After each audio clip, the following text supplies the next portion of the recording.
All right, welcome back to Calgary City Council. Madam Clerk, please call the roll. Thank you, Mayor. On the roll, Councillor Dhaliwal.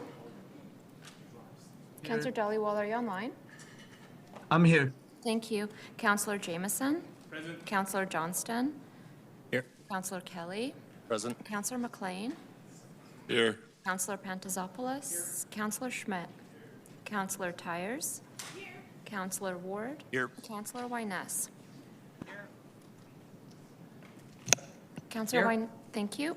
Councillor Ewell. Councillor Atkinson. Councillor Chabot. Remote. Thank you. Councillor Clark. Present. And Mayor Farkas. I am present. Thank you, Mayor.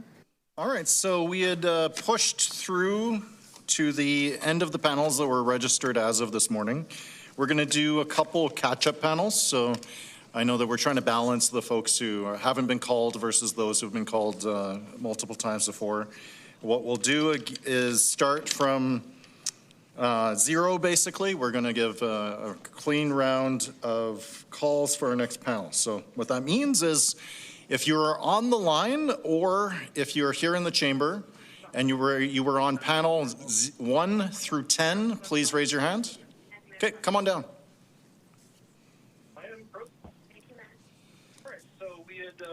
Okay, we're going to find 4 more people to join this panel and remind everyone to please mute. Is there anyone who's on the line or in person who is on panels 11 through 20? How about 21 through 30?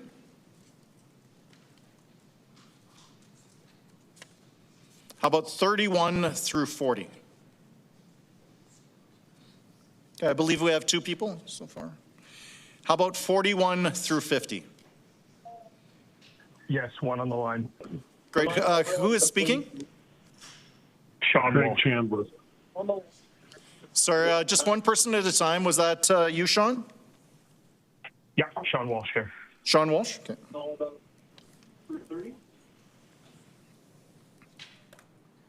And do we have 4 people here in the chamber who approached? All right, so we will go to Shawn first, and then we are going to call for the 4 people in sequence that are here in the chamber with us, and that will be our first panel of 5.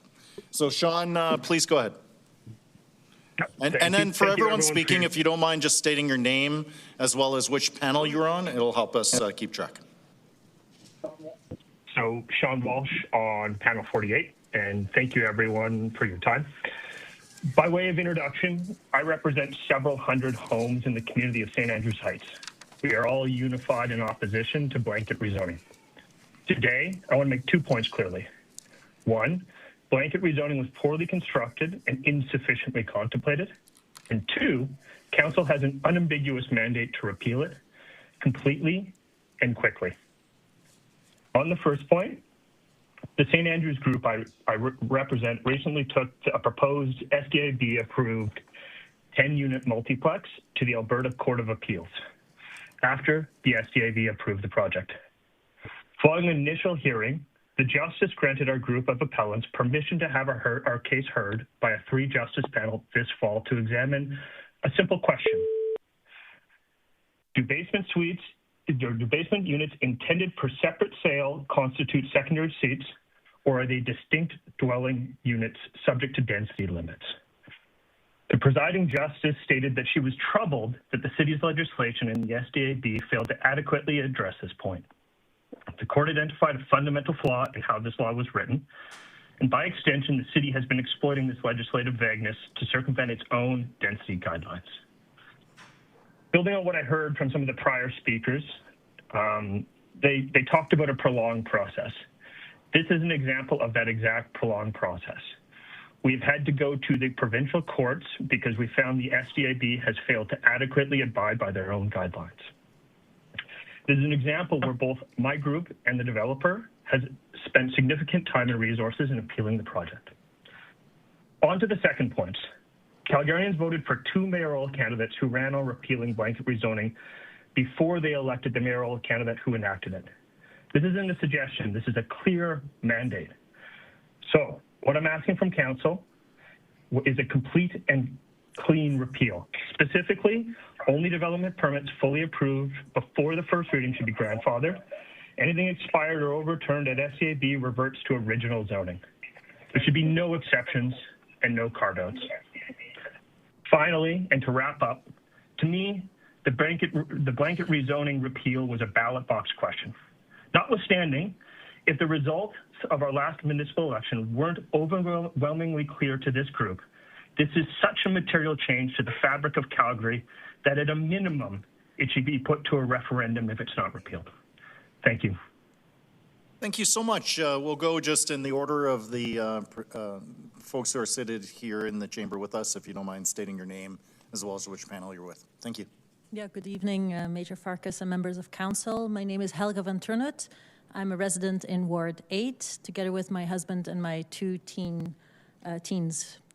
Unlike some folks in this hearing, I do not represent or pretend to speak for all Calgarians, not even for my neighborhood, for that matter. I also recognize that even though we may have been taking up many long days of your time, those able to speak here or write, we're just a tiny fraction of your constituents. But that's probably fine, as this is not a vote or a plebiscite. I'm just stating that here, as there seems to have been some misunderstanding on that matter in the last days.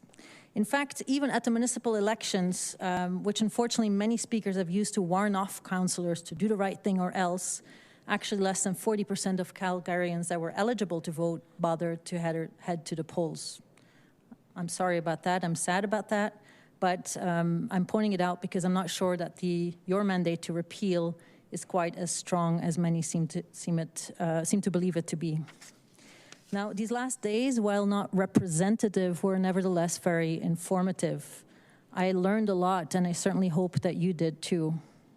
I learned from young Bryce how having more neighbors offers opportunities not just for those of us that want to enable more infrastructure and amenities and public transport, but also how more vibrant neighborhoods full of dogs, toddlers, and snow creates opportunities for young teens.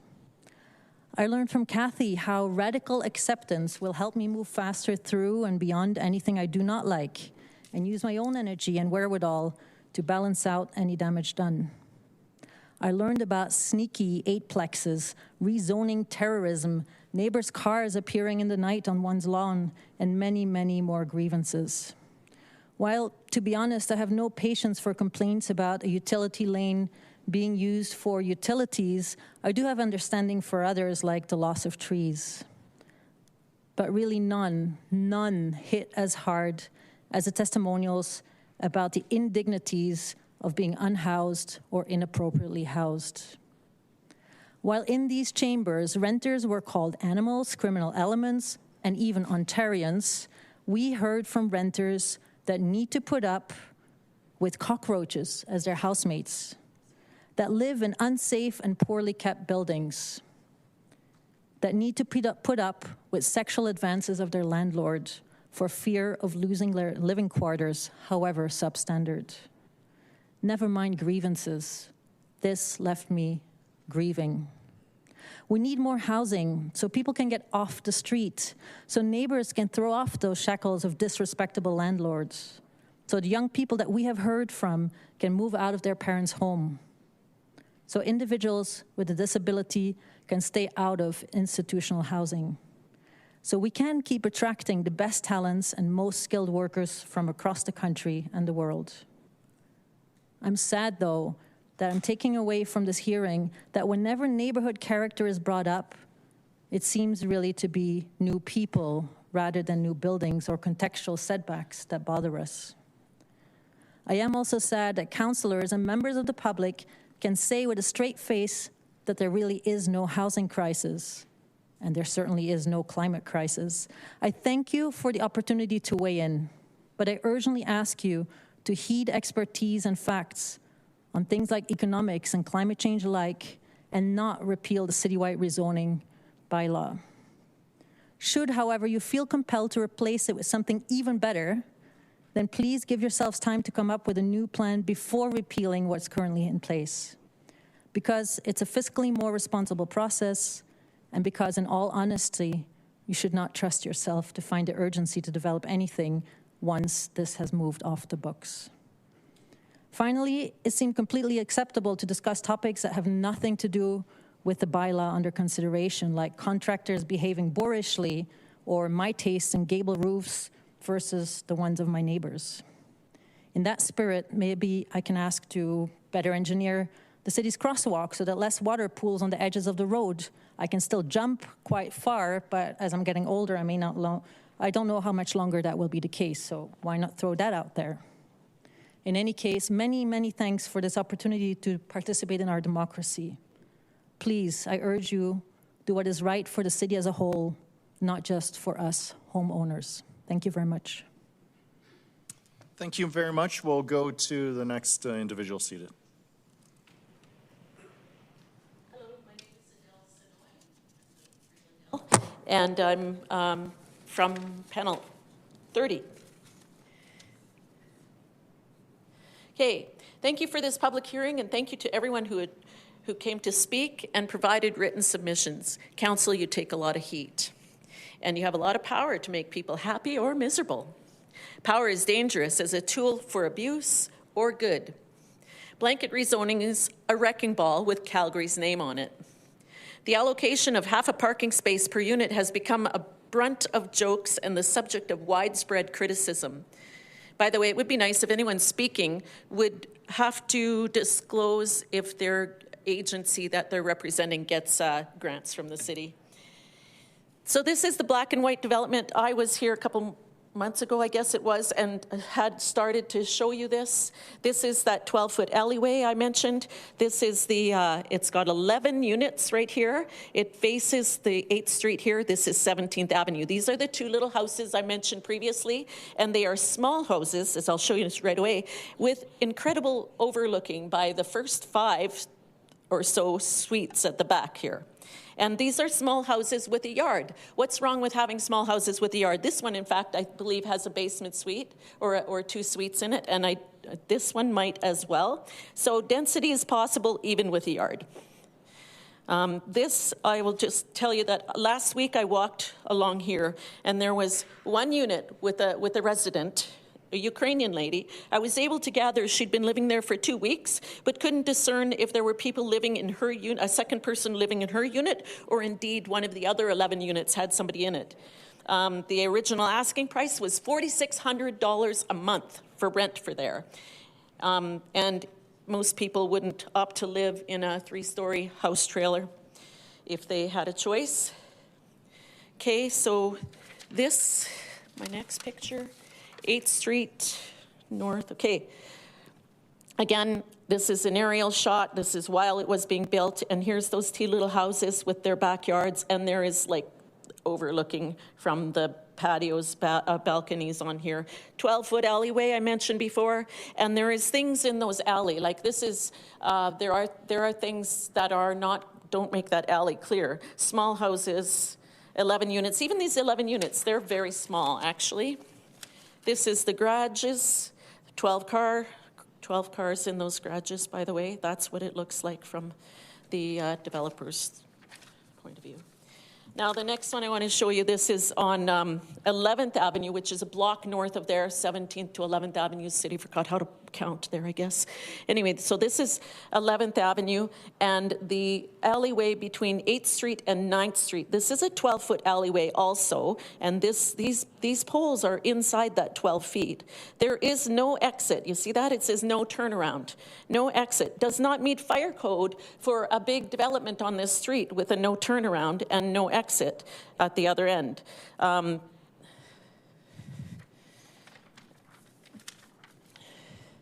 So this is what's happening there. It's going to look like this, and it's extraordinarily tall. There's 20 units there, so 40 cars. Going to be 40 cars there. That's another 12. That's the 12-foot alley I just showed you. Aging infrastructure, and this is at grade to the street. But if you look here, these are the current 6 homes that are being destroyed. This one here is a historic brick building. When the Green Line was going to go through this, it was going to go right through that a few years ago, and the community fought for that because it was going to divide. The Green Line was going to divide that and go straight through that, leaving all these houses up here orphaned. Well, well, it's going to be orphaned anyway because this is going to be this big development right here that I just showed you. Okay, so that's going to be, but this is grade, and this is like 2 to 3 meters above right here, all these steps, because there's a hill there. But what's grade? Did they get to count this from this grade? Or did they get to count this from this grade? So how tall is this? Doesn't it look extraordinarily tall? This is apparently an HGO, which is very distressing, and it's destroying all these homes. So these homes here were moved here from Eau Claire when Eau Claire became commercial. And we owned and lived in this house right here. I think Art bought it in like 1980. Well, he moved in there in 85, I think it was, and bought it in 90. But this house, when we sold it, the people had it inspected, and they were told that it could have another 2 stories on top. It had such good bones. So that should be moved. Unfortunately, but you're currently just at they're time. demolishing all those, and it's tragic. Thank you so much for being here with us. Oscar, next individual seated to please approach.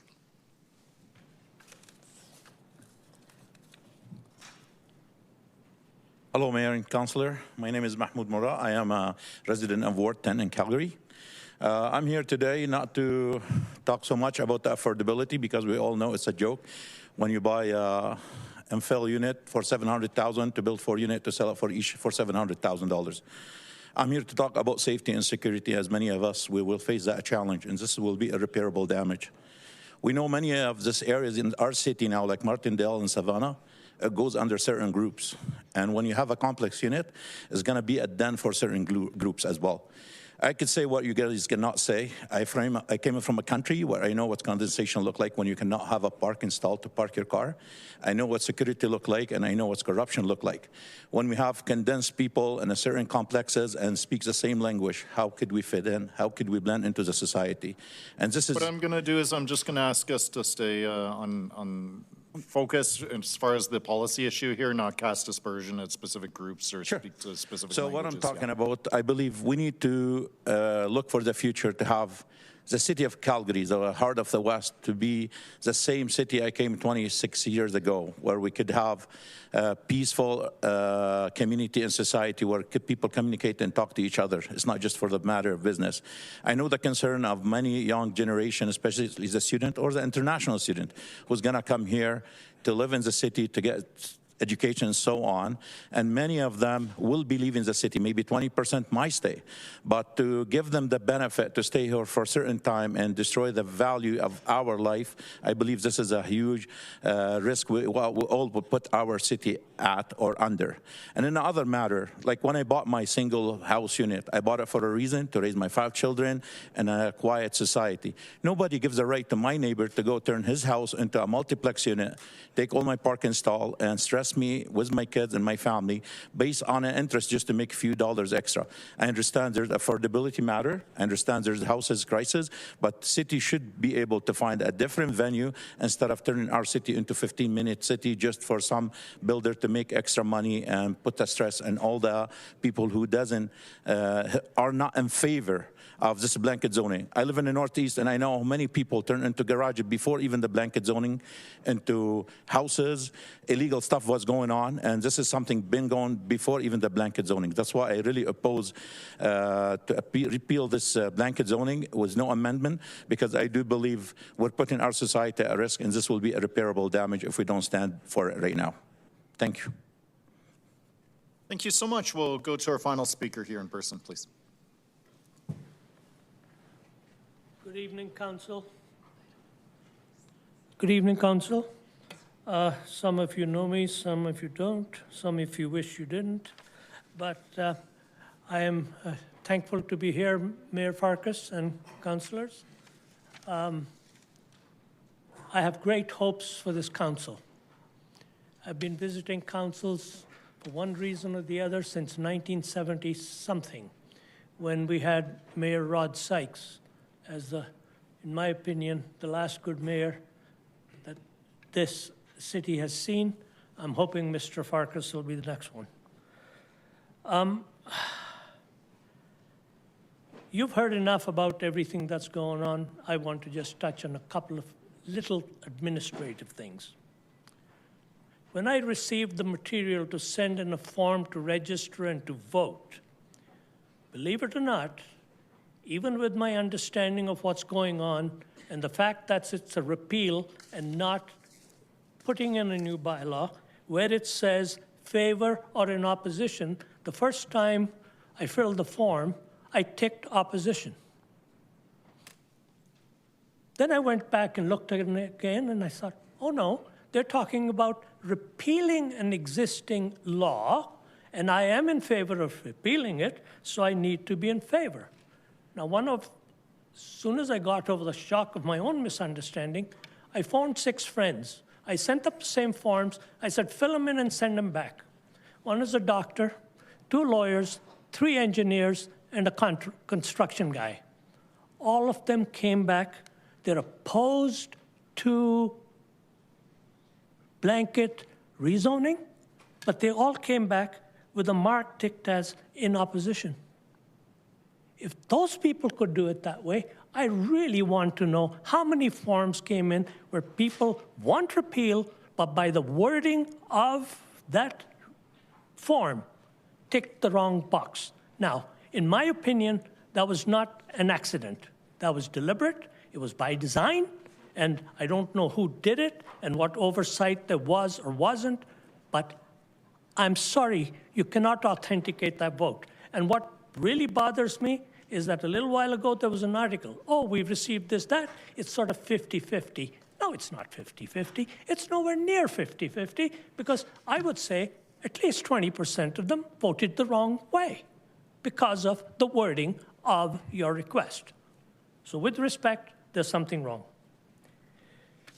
Second thing I'd like to talk about, and it's been mentioned by many, many, many people, and maybe I'm wrong, and maybe your lawyers can clarify it, maybe outside lawyers can clarify it. I have always understood the 2 words that go with zoning and with the zoning, every zoning that I'm familiar with. It's called quiet enjoyment. I'm in an R1, R2 area. Quiet enjoyment is not possible when you stick an 8-plex next to me with no parking and with basement suites and God knows what else in there. And by the way, if somebody tells me it's affordable, that's plain wrong. You cannot build anything affordable in Bel Air. You can't do it in Mount Royal. You can't do it in Eagle Ridge. You can't do it in Britannia. You can't do it in many, many parts of the city.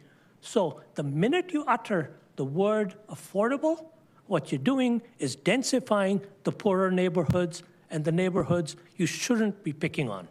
Now, on a personal note, the first house I ever rented was from a doctor in Bowness. I paid $100 a month.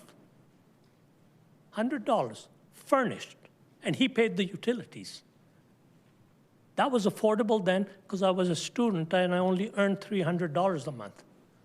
This stuff your guys are talking about affordable, nothing out there that's being built is affordable. It just simply isn't. And if it is, I'd like somebody to check the quality of those constructs. I've been in some of those places. I watched them being built, and I wonder, what do building inspectors do? Okay. I tend to get a little excited. My apologies. I believe, from looking at this from a distance, and by the way, just so you know, there's been people here, groups, representing this person. I'm not representing anybody, not even including myself. And I don't mean this in a boastful way, and I don't want anybody offended. I can afford to live anywhere in the city, absolutely anywhere. I choose to live in Park Hill. Why do I live in Park Hill? Already designated R2. We know what it is. We know the city, even as much as it tries, can't screw it up too much, because when they do, any new builds there cost somewhere between $2 to $3.2 million. Okay? Nothing affordable about any of that. Thank you so much for being here with us. Good to see you, Gurmeet. Please, please, please, repeal this without any modifications. You cannot keep modifications, amendments to something that's been appealed. That in itself is a bad construct. Thank you. You're just at time, but we have a question from Councillor Johnston. And I actually forgot to mention this. I should mention it at the beginning of each day, but when it comes to the timers, there's lights that are on the council table, as well as, I believe, a number that will count down at the actual desk. green, yellow, red, and then I'll jump in when it hits red because that means that 5 minutes has been hit. So over to Councillor Johnston, please.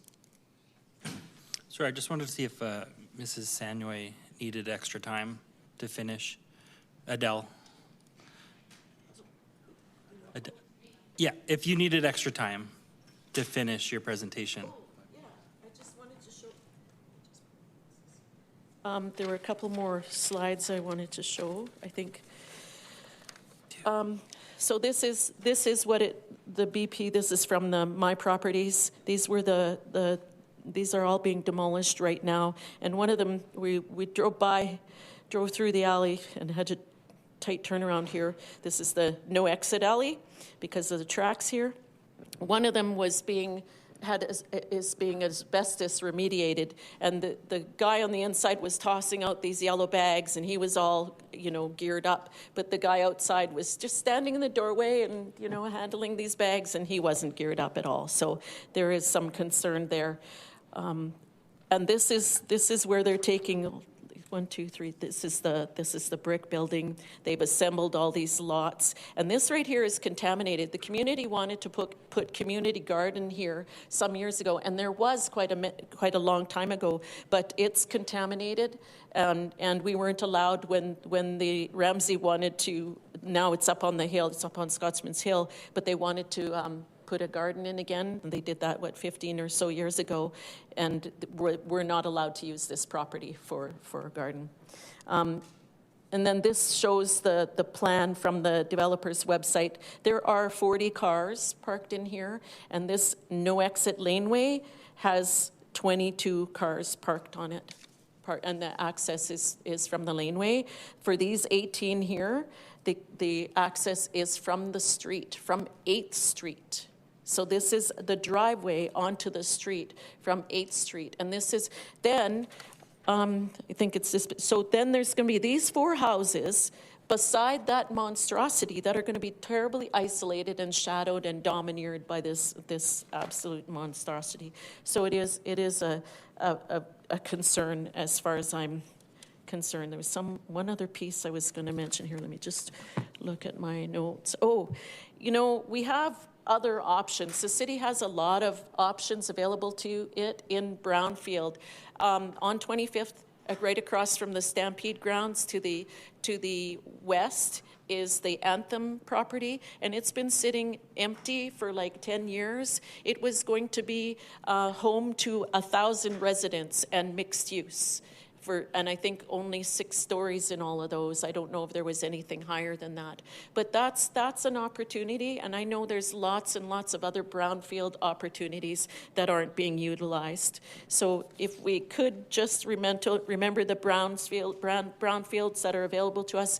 And I think one of the biggest complaints that is the basis for most people is these things have been schlepped as low cost, but they're not, obviously.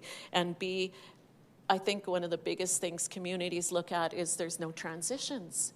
These are just plopped in wherever, and there's no gentle transitions between the low densities and the high densities. And good planning would really focus on proper transitions, and without, all this is what's making the neighbors mad, right? That's just the way. But this too, we're talking 40 cars. 40 cars. I think that's pretty much all I had, honestly. Thank you. Calgary is not a city that has a water body up against it, so we are not Portland or Manhattan or Vancouver squished up against a big water body that is restricting our growth. We have space, and we even have space within city limits that we're not utilizing. Thank you so much, Adele. Thank you for the opportunity. Appreciate that. My next question was for Mr. Brar.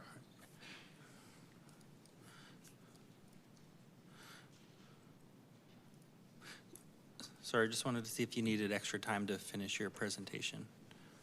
Yes, I would like to. I did warn you, I kind of get carried away.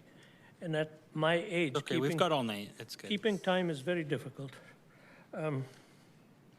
Yes, I wanted to talk about LAPs, only because I heard some discussion about how LAPs happen, how good they are, what they do, and what they don't do. My humble opinion, I've dealt with very intensely with 2 LAPs in this city. And please don't anybody get offended. They were an absolute and abject and total waste of time. Everything's pre-decided. Administration comes in there, they choreograph it, they already know what they're going to do, and it's just blather to make it look like there was public consultation. I know what public consultation feels like. I know when persons are listening to you seriously, and I also know when they think you don't know anything and they're the purveyors of all information. So that's on the LAPs. I had just one more comment, and then I'll stop talking.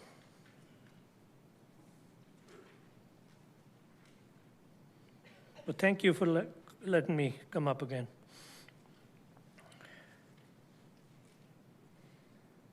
Councillor Johnston, do you feel the answer has been provided?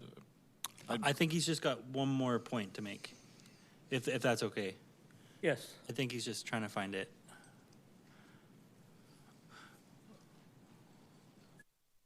I know it's useless for me to preach to anyone. I'm not a preacher. But nevertheless, I always believe in simplicity. And there's an old principle called KISS. And again, please don't get offended. It really means keep it simple, stupid. The point of that is you have developed such a complex system with this RCG and everything else, and I know how to read those documents. I'm totally baffled. I don't know if I'm coming or going or what it is I can expect from my city hall do for me. And my last point, councillors, in my opinion, you are there to represent us, not to pander to administration. That is not your job. The whole point, we shouldn't even have to be here. You should be looking after what we want, and the fact is you do know what we want. We don't want blanket rezoning. We don't want unbridled authority in administration to do whatever it is they do. All I know is these days, when I call the city for anything, 311, I spend hours on the phone trying to do a simple thing like, gee, I think there's some illegal construction going on next door. Can you send a building inspector? That's all I wanted. Took me 3 hours. After which, I got a complaint number. Now I'm trying to follow up on it. Oh, the inspector will come and talk to you. When? Sorry, Mr. Barr. I think we'll just stay on the topic of... Yeah. The topic is, I don't see any way of saving parts of this bylaw. Okay. You cannot make a bad bylaw better by keeping little parts of it and hoping to heck it'll all work out. Repeal it, clean the slate. You are a new council. Go after administration, clear all the deadwood, and start with a clean plate. We've handed you a clean plate. Please, please, please, make use of it. Thank you so much. All right, so we will assemble our next panel. We had some people arrive from the 30s and 40s. The panel will be Ben Duthie on panel 35. We'll have Rob Tremblay from panel 45, Carol Hollywood from panel 49. Do we have anyone else in the chamber with us in the 30s or 40s for your panel number? Was there anyone here from panel 51? 52? Okay, come on down. Anyone from 53? Okay, come on down, please. Okay, so it'll be Ben, then Rob, then Carol, then the 2 individuals who raise their hands here in the chamber.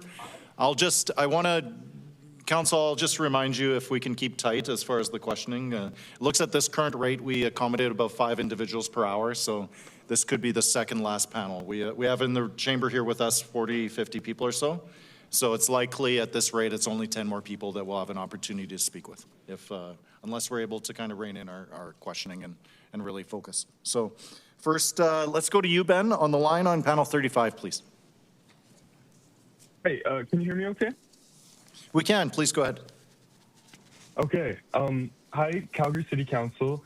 I'm speaking to you today as a resident of Ward 14 to express my concern about the proposed repeal of blanket rezoning. I am against the proposed repeal, and I think we should preserve blanket upzoning. In this speech, I'll explain why I believe a full rollback to single-family zoning is a step away from the fiscal responsibility and market freedom that Calgary needs to thrive. First, I'd like to consider the high cost of urban sprawl. Expanding our footprint is a long-term liability. Low-density sprawl requires significantly more tax dollars per household for things like road maintenance, snow clearing, and emergency services. Density is a more efficient way to maximize the ROI on our existing infrastructure and protect Calgarians from future tax hikes. Our city should be doing what it can to reduce taxes, yet this plan threatens to increase them further. Secondly, I'd like to consider property rights. Traditional zoning is a form of government central planning. I believe that if a property owner wants to build a duplex or row house on their own land to meet market demand, the government should not be the gatekeeper standing in the way with months of red tape. Unfortunately, this council is advocating for increased government overreach in this regard. I believe blanket rezoning restores rights to the individual landowner to do what they wish with their property. Finally, and my third point, I believe that restricting land use artificially constrains supply, which drives up prices and makes our city less competitive for businesses and young professionals. In conclusion, I urge the City Council to preserve citywide blanket rezoning. Thank you for taking the time to listen to my concerns. Thank you so much. We'll go now to Rob, please.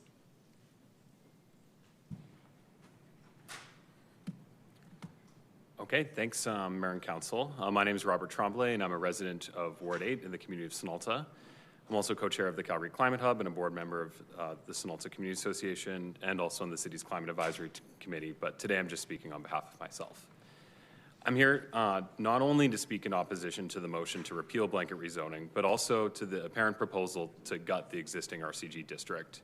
Combined, these would not only decimate Calgary's ability to build housing in the parts of the city that many, including myself, would like to live in most, but these two things would actually leave us worse off than before the rezoning happened in the first place. You'll be downzoning most of the city, and you'll be impeding row houses in areas of the city that were already zoned RCG before blanket upzoning, such as Banff Trail. I really can't believe what's going on here. With the election of most of you, I expected that there would be a replacement to blanket rezoning. That's what a lot of you campaigned on. That alone was too bad because I really liked the policy, but I think it applied equally to the city. It allowed density to be spread evenly and naturally instead of artificially concentrated to nodes and corridors that opponents of blanket rezoning would like to fight when they come up. So, it's too bad, but I think I recognize most people here were elected to replace. On the topic of nodes and corridors, does anyone remember Glenmore Landing? That was about as nodes and corridors as it gets, and yet we couldn't build it. When we try to micromanage and we try to concentrate density into an area, we risk getting it wrong and then building nothing. When we let the market decide with a policy like blanket rezoning, housing can go where it's most viable over many small developments. One or two failed developments doesn't risk thousands of units. Does that mean we shouldn't do transit-oriented development? Of course not, but it's not an either-or replacement to density legalized through blanket rezoning. But enough saltiness about Glenmore Landing and advocacy for nodes and corridors. Back to you, Council. Most of you were elected to replace blanket rezoning, not to go beyond repealing it. In the polling leading up to the election, it was found that there were more Calgarians opposed to blanket rezoning than for it, true, but a supermajority of Calgarians were either somewhat for or somewhat against blanket rezoning, indicating Calgarians want a compromise, not a reaction. It should be clear, I'm supportive of preserving blanket rezoning myself. It's good policy, but good policy isn't always good politics. And for good policy to actually deliver, it has to be at least good enough politics. So I think as a compromise, I think we need a replacement for blanket rezoning. So please do what Calgarians elected you to do. Replace it before you repeal it. What should you replace it with? I watched my friend Alex McCall speak a day or two ago, and I thought he had a very reasonable compromise. Make it easier to build RCG on corners and close to transit in exchange for some restrictions mid-block and farther away from transit. Is this as good as just keeping blanket rezoning? No. This is worse than repeal, or this is a worse policy than blanket rezoning, but it is better than even more restrictive than before blanket rezoning came in, definitely. So Council, I'm asking you to be reasonable. You've heard from so many Calgarians that RCG and incremental density provide so many benefits. It allows Calgarians to live close to where they actually want to be in the city. And when you force Calgarians to drive until they're qualified, you shouldn't be surprised when you have crazy infrastructure deficits. It allows us to get more bang for our buck out of our existing infrastructure. Maybe we'll even have enough money to maintain the infrastructure we have. Remember, the pipes weren't used too much, they were just neglected to save money. And it reduces pressure to sprawl out, which is where real deforestation and environmental damage occurs. Focusing on just the environment in Calgary blinds us to the environmental impacts of Calgary growing out and out and out. The best way to have a low environmental impact is to live where humans already live, not to pave over farmland and forests instead of redeveloping 70-year-old bungalows. I'd put forward that our farms and our forests should be more precious to us than a 50s and 60s suburban aesthetic. So Council, to wrap up, moving away from blanket rezoning is a huge mistake that will make Calgary worse off. I get that many of you are elected to move away from it, and so therefore I'm asking you to not repeal it, but replace it before you repeal it. Thank you. Thank you so much. Let's go to Carol next, please.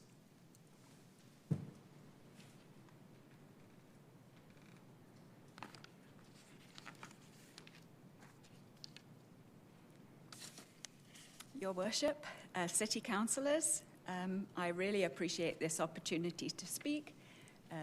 I've learned a lot from this whole process, and so I thank everybody else who's been part of it too. My name is Carol Hollywood. I live in Ward 14 in Parkland. I've owned a home there since 1992. My children are grown, and I am now semi-retired and an empty nester.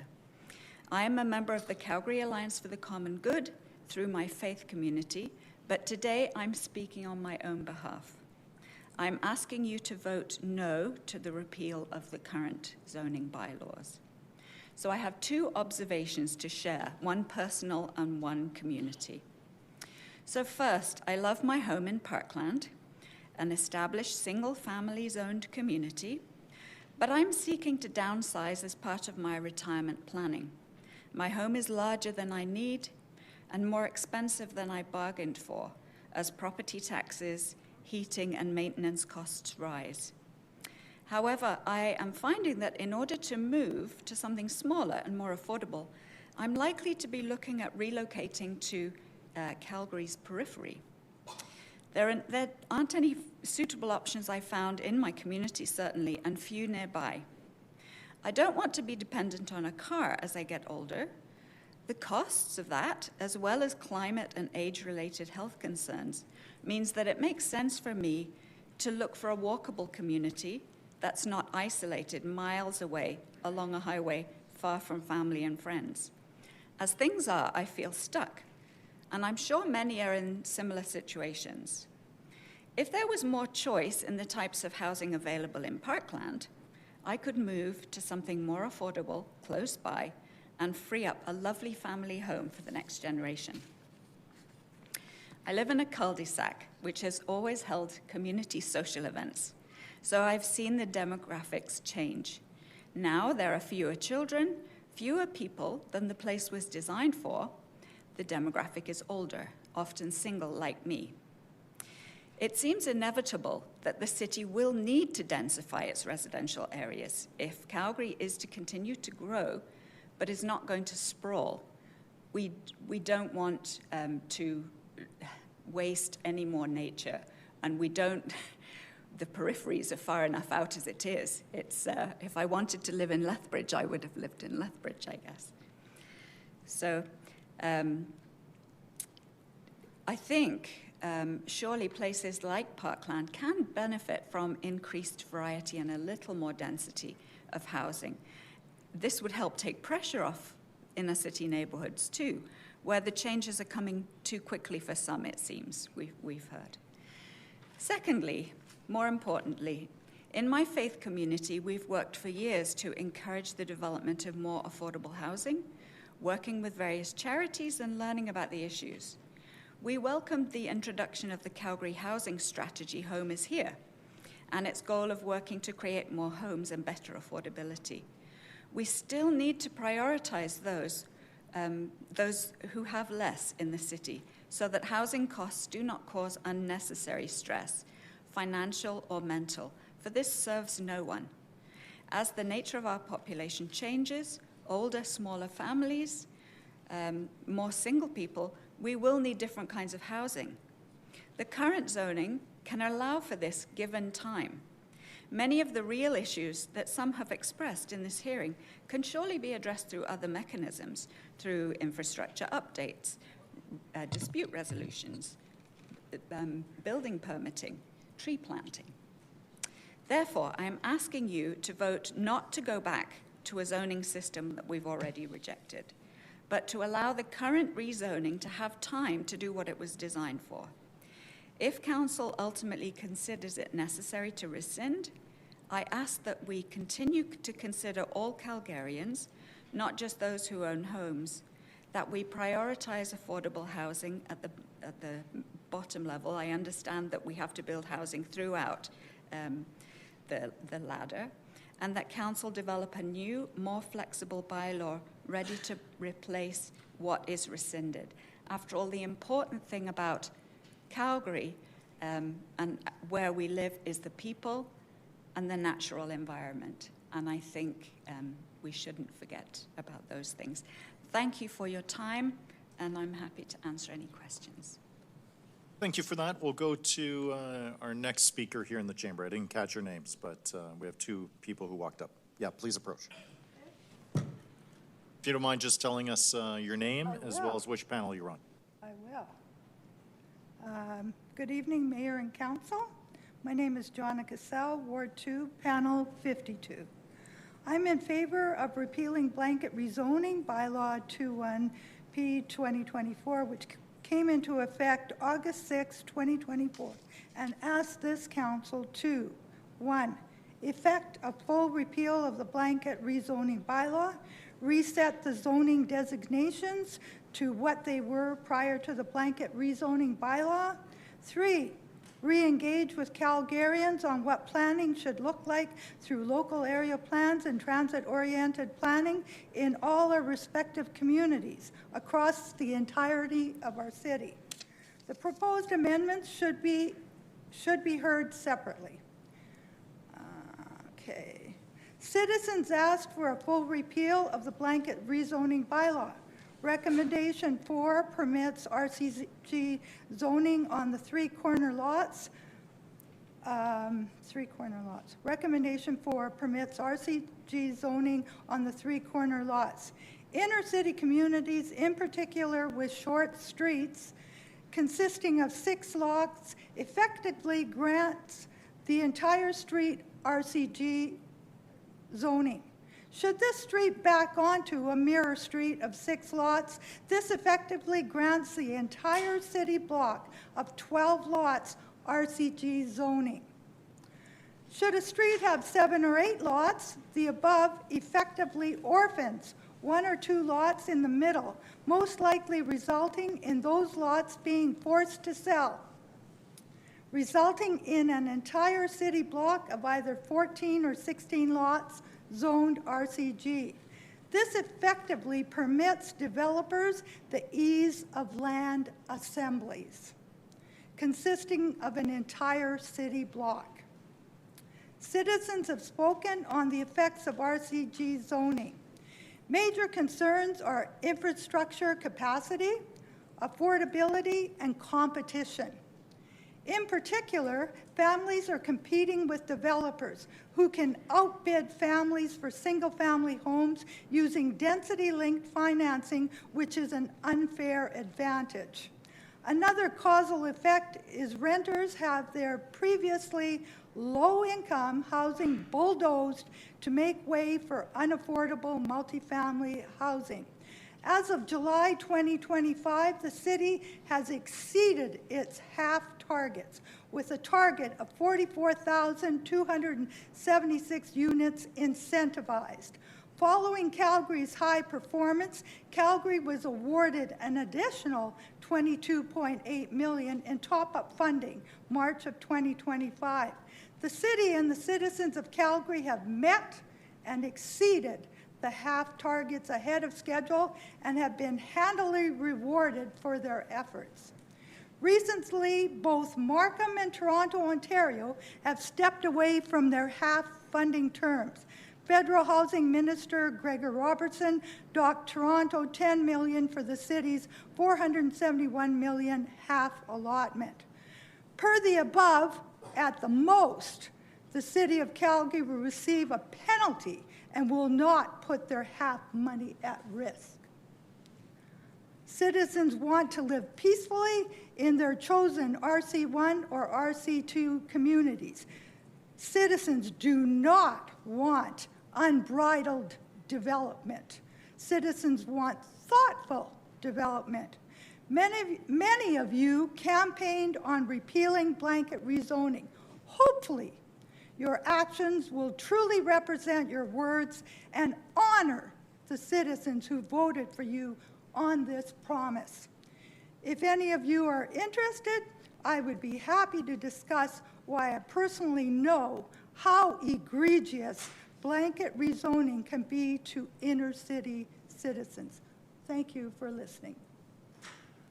Thank you so much. We'll go to our remaining panelists here in the room.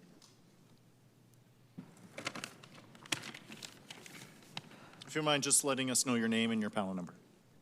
My name is Roland De Los Reyes, and I'm from panel 53. Thank you. Thank you so much for letting me speak here today, Council and Mayor. I am speaking to oppose the repeal to blanket rezoning. A bit of background on me. I have been living in Calgary for 15 years, and ever since I stepped foot into this beautiful country, I have been renting with my family. I started as in a basement suite in Killarney before moving to a fourplex in Killarney, then another condo in Braeside, and finally another condo in Douglasdale. I live in 2 households for most of my life, and the pattern that I've noticed is that throughout the time living in this city, I have been slowly moving further and further away from the center towards the periphery. This has ramifications for my way of life. It is very time-consuming for me to take transit to and from school in junior high, high school, and finally university. And that robs me of other things that I could be doing and time with my family. Now I live in Ward 14 in a basement suite, the furthest I've ever lived from the center of the city. I think that renters such as myself are underrepresented and their concerns are not being heard properly. When children move out of the house, it's very unrealistic for them to purchase a home to begin with immediately. Renting is some sort of transition that we use in the path towards home ownership. Ideally, I'd want or I'd aspire or have the opportunity to finally own a home.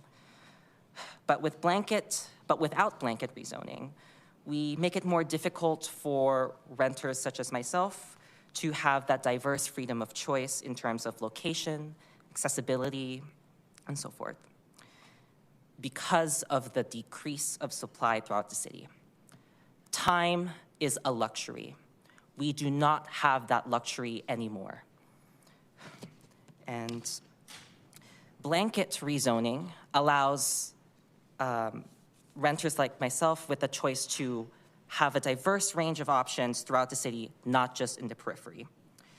Blanket rezoning, I believe, is equitable for all neighborhoods. And I would want to stay in Calgary and make something of myself in this wonderful city.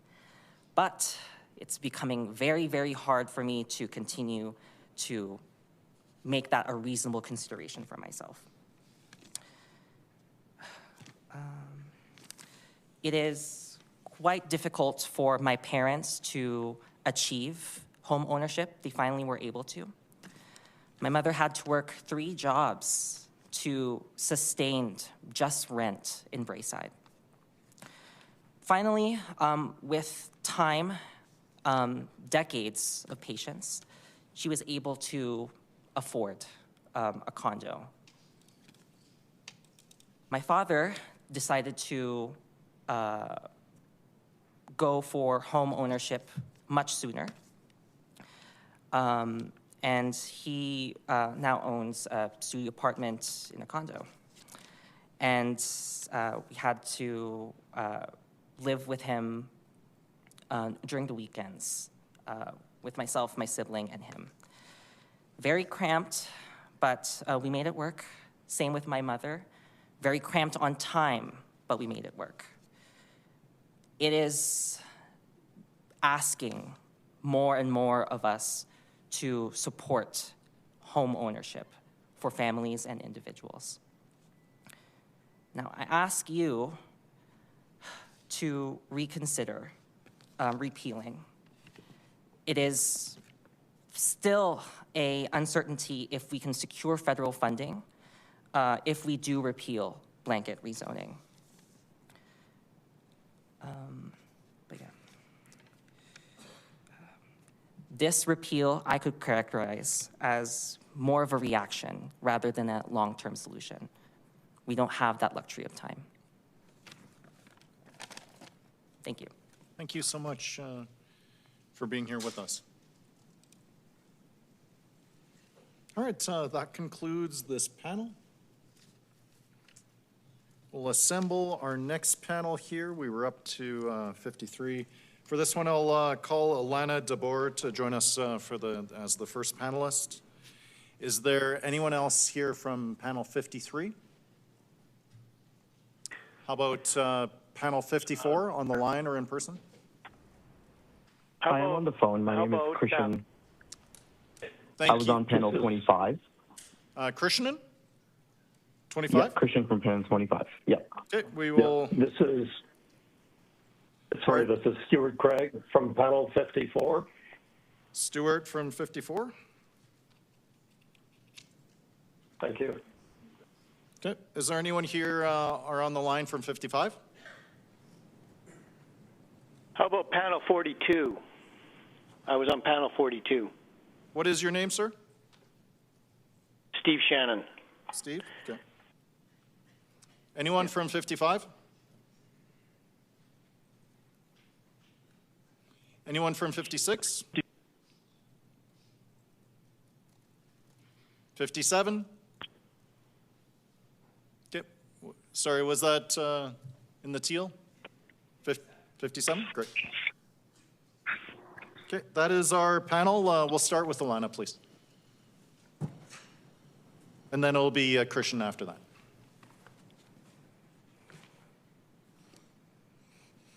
Good evening, Mayor Farkas and Council. My name is Alana DeBoer, and I'm a mom, community builder, urbanism nerd, and resident of Ward 7.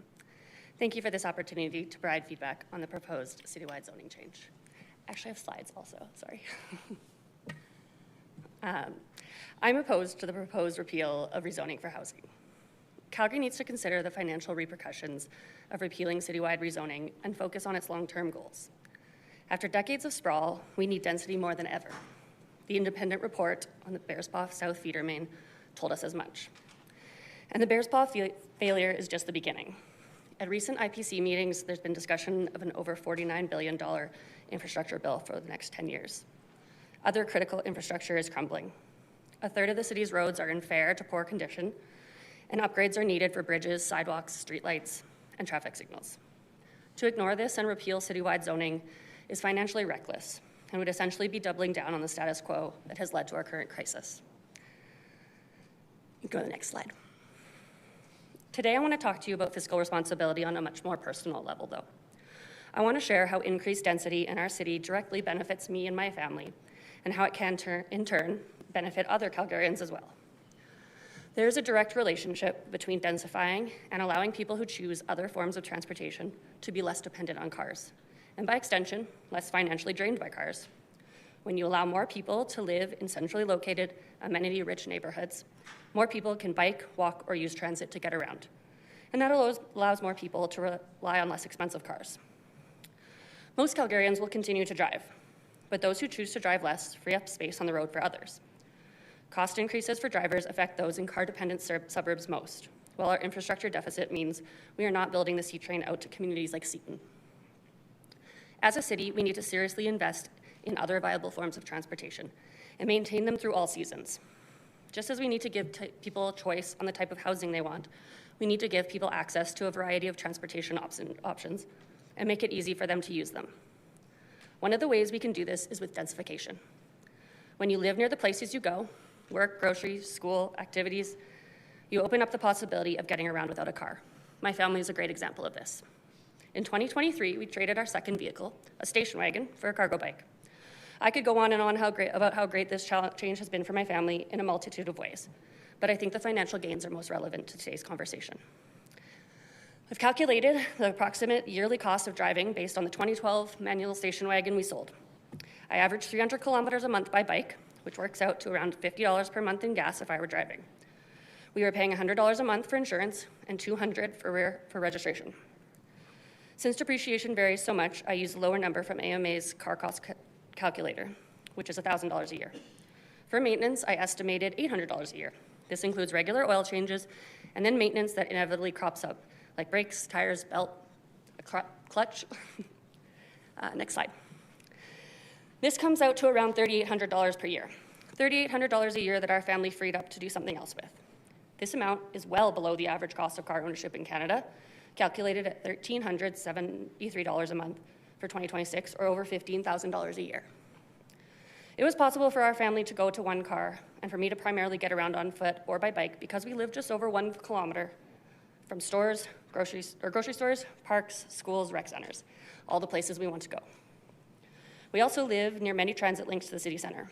I can get downtown by bus in less than 15 minutes. Many in this city don't have the privilege to make these choices, and repealing blanket rezoning will only serve to further exacerbate this issue. We are only just starting to see costs come down, as is expected given it's only been just under 2 years since it came into effect. I believe Calgarians should be able to choose whether to drive or not, just as they can choose what's right for their family, just as they should have the right to choose what type of home they would like to live in. Density supports more inclusive, diverse, and connected communities and gives us all the freedom to choose how we want to move around the city. Thank you. Thank you so much. We'll move to Christian next, please. Please go ahead. Think through okay? Yes, we can. Awesome. Good evening, Mayor Farkas and members of council. My name is Christian Ramesh. I live in Ward 8 with my wife and our cat. I'm trained as an engineer, I work in tech, and my wife is a physician completing her residency here in Calgary. We moved here from Ontario almost 3 years ago, and we ended up falling in love with this city. The nature, the culture, the genuinely high quality of life.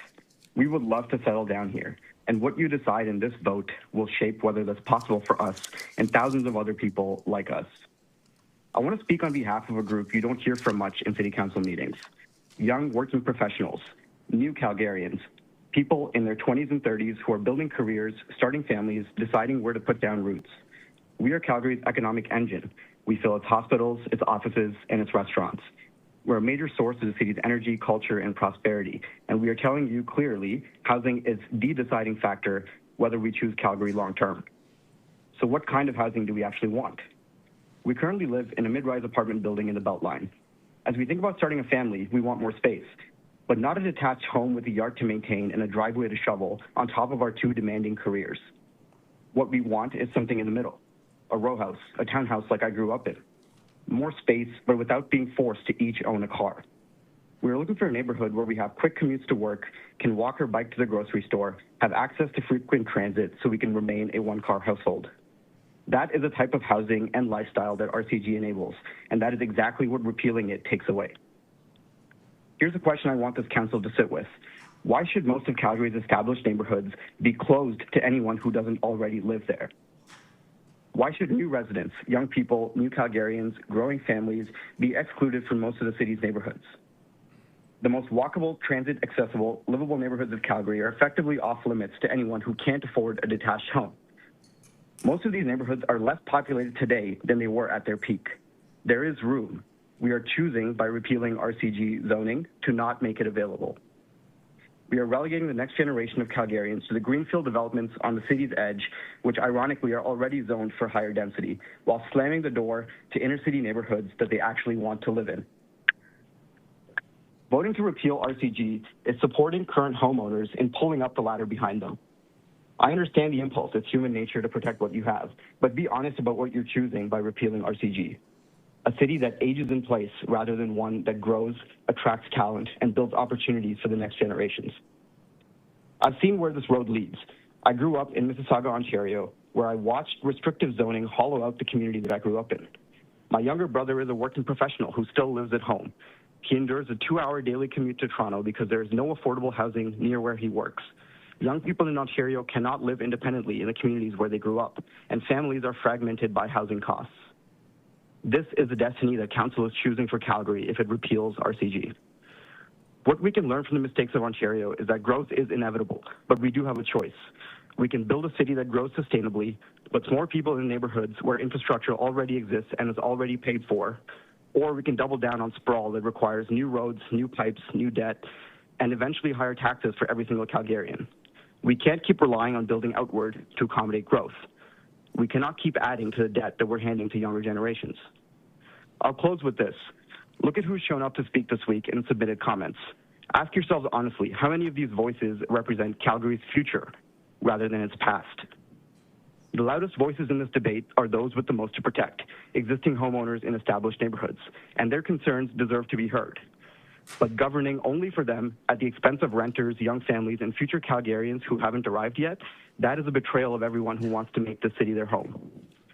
My wife and I want to settle down here in a walkable neighborhood, in a city that has made room for us. I'm asking you not to repeal RCG.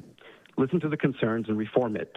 But if Council has already decided to repeal, then I'm asking you at the very least, do not leave Calgary without a plan that supports more housing. Don't pull up the ladder without building a new one. New and future Calgarians are counting on you to get this right. Thank you. Thank you. We're going to go to Stuart on 54, then Steve Shannon after that. Please go ahead, Stuart. Yeah, thank you very much. Good evening, Mayor Farkas and Council. Before proceeding to my points, I'd first like to offer my congratulations on your appointments. You bring great hope for restoration of the public's trust. It's my personal opinion that the previous mayor and majority of council and its previous tranche, along with administration, really failed us with regard to the touted ethics statements 4Cs. I'm just going to jump in. Unfortunately, or fortunately, I've really tried to keep the public presenters really tight on the public policy question in front of us. I think quoting or mentioning a decision of a previous council is fine, but I'm looking to not have any casting of aspersions for current or former members of council, if you don't mind. Okay.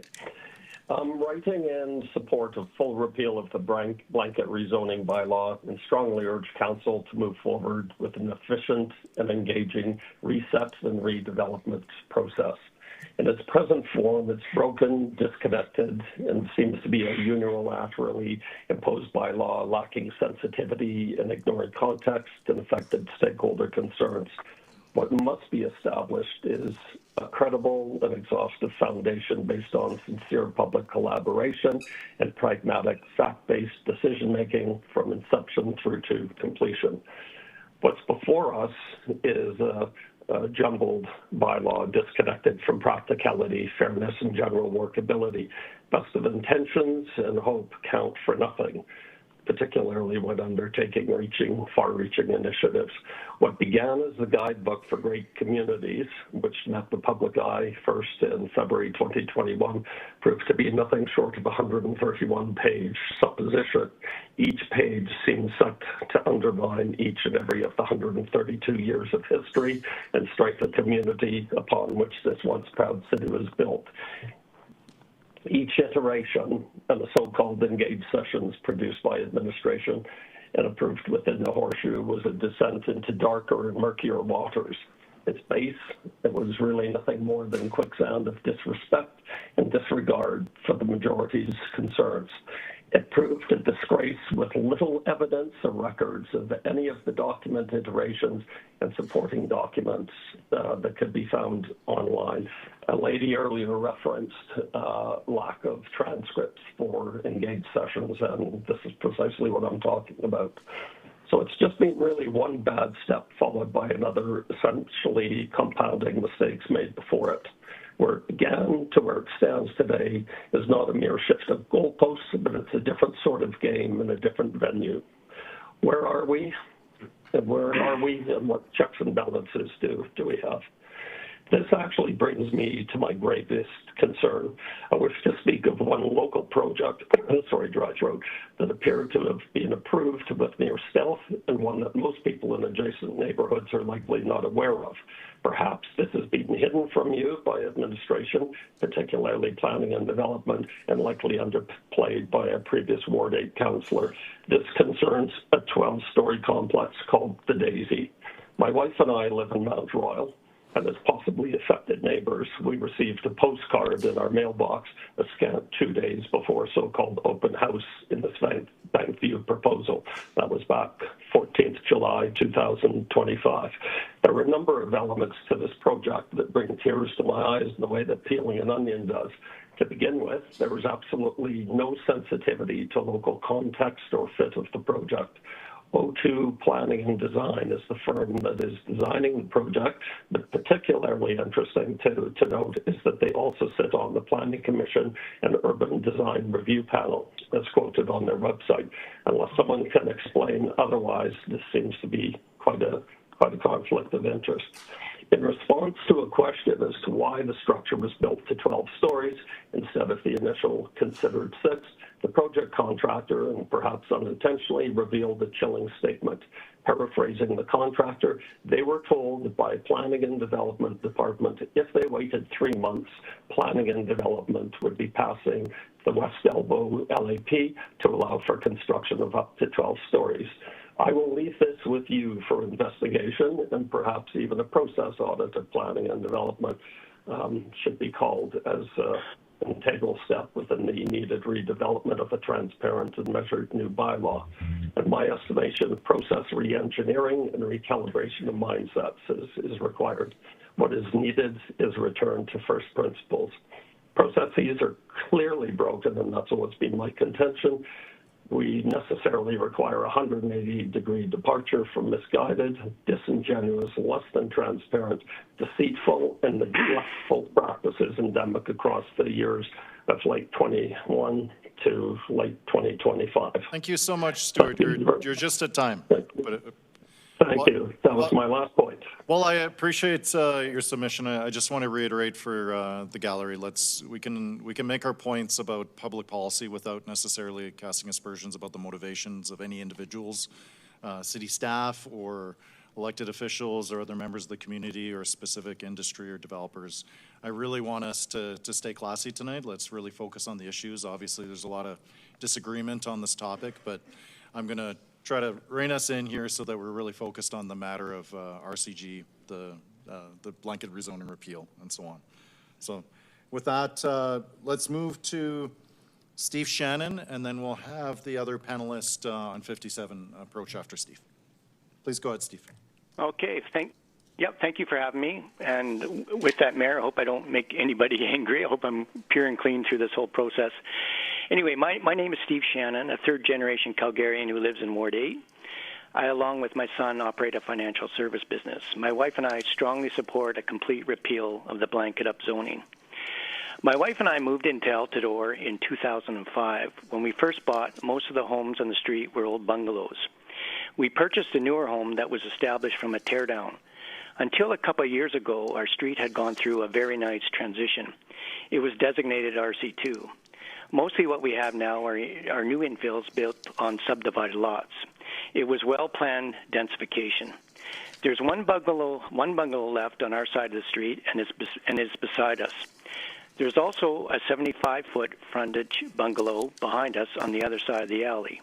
They are great neighbors, and fortunately for us right now, they have no intention to sell. However, the day may come when they do sell, and that is a big concern of ours, concerned with what could potentially be built around us. Recently, on the southeast corner of our block, row housing was built. There are 4 upstairs units and 4 downstairs units. The front doors are east-facing. Beside that, under the construction of the same builder, an attached infill was built. The same side of the street we live on, with the front doors north-facing like ours. It looks symmetrical with the rest of the block. However, instead of a small backyard and garage like the other infills, another infill was built. I consider these two structures a mid-block development.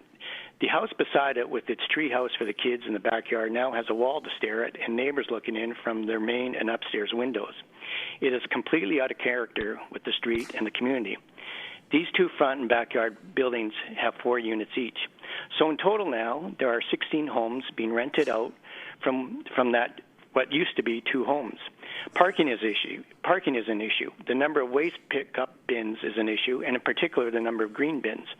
The builder who rents out the homes has a lawn maintenance company take care of the small amount of grass that is in front of some of the units. All these full-size green bins are not necessary. This is not gentle densification. The big winner in all of this is the builder. He got a big bonus from the city to build those downstairs units and significant rental revenue. The damage has been done, and there's no going back. Not listening was a problem with the majority of the previous council, including the mayor. In 2024 hearing, 70% of those who spoke or had written submissions were against the upzoning. A lot of what I heard from those participants who were against the blanket upzoning were not against affordable housing and densification. A lot of good ideas and solutions were presented. I applaud those city councilors who stood up and voted against the upzoning. Well before the blanket upzoning was approved, I'd been involved in the construction of a few infills. We were required to get the approval of the neighbors and the city, some back and forth, and usually with some adjustments were done. A collaborative process that involves some listening in the best interest of the community. We need to return to that and stop the uglification of Calgary. We have a great city with wonderful, diverse communities in every quadrant. Let's keep it that way. A former councillor and the builder who took questions on Wednesday night on March 25th, dismissed the majority view from the hearing in 2024. In their view, a poor way to measure the true sentiment of the city, and the builder said a flawed poll. The builder also said the majority view was biased because most of those who spoke were from a handful of communities. Here's a poll for you. 5 out of our 6 candidates in our ward wanted to repeal the blanket rezoning. They represented 67% of the vote, not too far off that 70%. Ironically, because of the vote got split, we got a councillor who doesn't want to repeal. It was the people I'm just going to jump in, and again, I want to reiterate the point about we can stay really focused on the policy, but let's please not make this personal or go after identifiable individuals like that. I don't mean to be disrespectful anywhere. I'm just please, stating a let's point not here. speak to the locations. Mayor Farkas, I just want to note that, like the others, I'm amenable to persuasion at this point as well, for the record. Understood. Please continue, sir. No, and I appreciate that, Nathan Schmidt. I appreciate that. It was the people who opposed the blanket rezoning who advocated for a plebiscite to see truly how Calgarians felt. That was rejected by the City Council, the majority which favored blanket rezoning. So my point is here, the people that felt strongly about the being against blanket rezoning were willing to put that to a plebiscite and really see how Calgarians felt. Anyway, bottom line, every citizen in Calgary has had the opportunity to stand in front of council and give their 5 precious and intimidating minutes. Comments from that former council in the building are over dismissive and insulting. So thank you very much. All right, thank you. Let's go to the final presenter here in person, please. Good evening, Mayor Farkas and City Councillors. My name is Susan Ridley. I'm a resident of Ward 4 in beautiful Brentwood. If I could have a vote in this issue, I would definitely vote for no repeal without replacement. We need affordable housing in this city so much. My entire presentation is going to focus on 4 groups of people for whom I feel this is an absolute necessity, and some of them have already been mentioned. First of all, it is the young people, ages 18 to 40, who are the ones, exactly like an earlier speaker said, are the ones that are starting their business, starting their careers, and guess what? They're going to be looking after us in our old age homes. Second group is the people that suffer from mental health and drug addiction, for whom affordability is absolutely crucial, because it's pretty hard to deal with the demons in your head if you don't have a roof over top of it. Third group is the people concerned for that this could happen to any of us department, and I'll identify how that affected my own family as a child, And I will identify also how that's affected many, many students that I taught as a CBE teacher for 30 years. And I also see it now in my mental health teamwork with the Alliance for the Common Good. And I forgot my green scarf. The last group that I would like to speak to about the absolute critical need for affordable, and accessible housing is the people who quite potentially, with the state clawback of $200 by the provincial government, are going to be on the street of Calgary in July or August. It's criminal. So first of all, I'd like to say for the 18 to 34-year-old or 18 to 40-year-old groups who are starting their lives and trying to get established and trying to be able to have a home at all, I have to tell you, when I look back at my husband's and my experience of being able to buy a fixer-upper, yes, but a two-bedroom house on a nice lot in Mount Pleasant for $77,000, our children at 32 and 28 look at us in shock. You could buy a house with a basement and 2 bedrooms for $77,000? And there's like, when are we at? Where do we sign? And of course, they're not going to be able to until something is done for a gentle density with consultation of the surrounding neighbors and making things affordable. Okay, so that's the young people thing. They're never, ever, unless their parents die and they inherit money from if they're lucky, from parents who have a paid-for property, then it'll be okay. But otherwise, forget it. People with mental health and drug issues. I was a teacher for 30 years, from 1989 to 2019, mostly in kindergarten to grade 3, and I could attest from being in kindergarten and grade 1 for probably 8 years, 5 definitely in kindergarten, and at least 3 or 4 in grade 1 and 2. The children come to school with needs that are derived from their family situations through no fault of their own. They come with disabilities of all kinds, and in some cases, they come from inadequate, substandard, unsafe housing. This is not acceptable, in my mind, for the kids of Calgary at all. It's just not.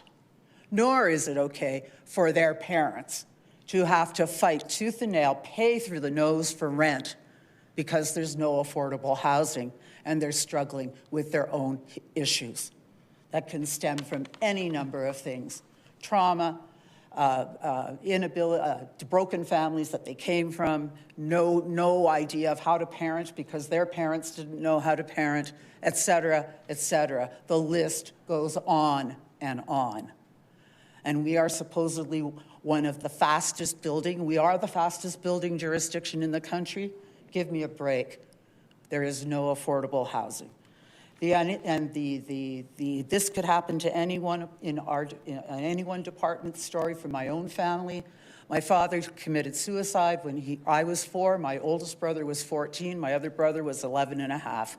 There, but for an aunt who was able to help us financially, we too could have been homeless. This was in Ontario, but the situation is the same here. I had another student whose family's home burned to the ground because of faulty wiring in a rental. We cannot run the risk of giving up the accelerator fund from the federal government, almost $1 billion. We cannot run the risk of losing that by repealing this bylaw. It has to be no, and there has to be a consultative, gentle density replacement. Thank you so much for being here with us.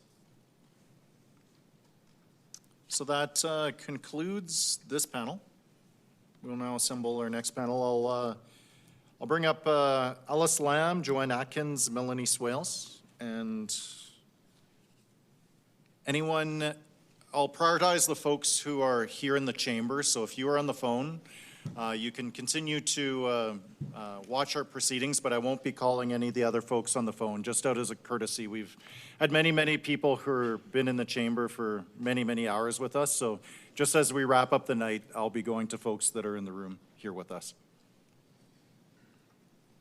Do we have anyone on panel 58 from here?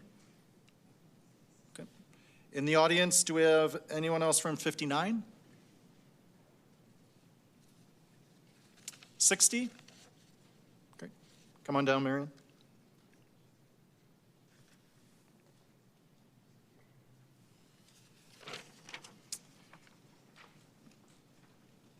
On 61, do we have Clay Israelson? Keely O'Neill? Anne-Marie Lurie? Come on down. You'll be our fifth and perhaps final panelist. If you'd like to present as a group, we'd have to accommodate you a different time. We're just looking for one person to round us off.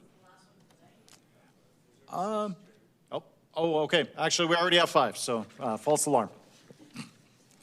All right, probably in the order that you're seated, please approach.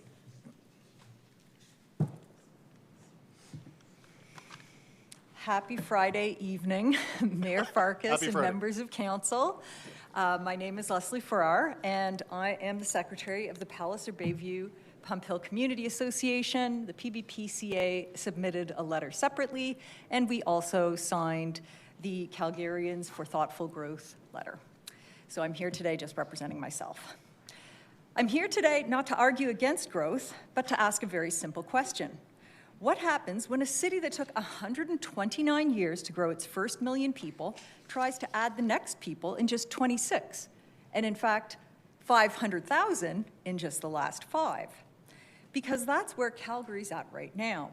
From 1875 to 2004, 129 years, we grew thoughtfully, incrementally. Infrastructure kept pace. Communities had time to adapt. Plans actually meant something. Now we're being told we will effectively double our population in a single generation. And the response? A citywide, one-size-fits-all policy, blanket rezoning, that assumes every community, every street, and every piece of infrastructure is ready for that pace of change. Let me offer a metaphor. Blanket rezoning feels less like planning a city and more like using a wrecking ball where a scalpel is required. Calgary City Hall in 2026 is starting to feel like a rerun of 2024. A rerun where we are once again at a marathon public hearing on blanket rezoning, once again dealing with a water main crisis, once again talking about infrastructure strain and increasing taxes. And hopefully this time we will not be told, don't worry, growth will sort itself out. Except this rerun is a lot less funny and a lot more expensive than the original. We keep hearing about a housing crisis, but no one seems to be tracking in a transparent, grounded way how many units are already in the development pipeline. What is the target metric where this housing crisis ends? We are already seeing signs of a softening rental market. Yet the housing crisis continues to be repeated, loudly and often, to justify keeping blanket rezoning in place. The affordability challenges that remain require different solutions, and other speakers have already addressed those. And here's the governance issue at the heart of this. Blanket rezoning flips planning on its head. Instead of plan first, engage communities, align infrastructure, we are now approving everywhere and figuring out the consequences later. That's not planning. In our community and across Ward 11, this isn't being experienced as a thoughtful evolution. It feels like engagement that is increasingly performative, where outcomes are predetermined. Thoughtful, time-consuming feedback that is not meaningfully reflected in decisions. And growing uncertainty about how environmental and parkland protections are being upheld. These aren't abstract concerns. They are cumulative, compounding, and eroding trust in the process. Let's be clear, amendments will not fix this. You cannot turn a wrecking ball into a scalpel by adjusting the grip. Blanket rezoning is not a precision tool, it's a default setting applied everywhere regardless of context. So my request to council is simple and direct. Repeal blanket rezoning. Not because Calgary shouldn't grow, but because growth must be sequenced, planned, aligned with infrastructure and local context. Restore a stable baseline, then do the work properly through an LAP, through corridor planning, through meaningful engagement that actually shapes outcomes. And finally, one observation. There's been a significant guidance from city administration that has shaped both this policy and the decisions that have contributed to infrastructure strain, including the water main crisis. The leadership and culture of this administration must change if Calgarians are to regain confidence in the planning process and meaningfully participate in future local area plans. If Council wants to ensure that 2028 is not a rerun of 2024 and 2026, there are two meaningful decisions you can make today. Repeal blanket zoning and change the direction of city administration. I'll end where I began. It took Calgary 129 years to build its first million people. We are now attempting to do the same in just 26. That kind of growth doesn't just test a city, it tests whether we are still planning or simply accelerating and hoping for the best. This is your moment to set the pace before the pace creates outcomes that we will live to regret later. Thank you. We'll go to Alice next, please.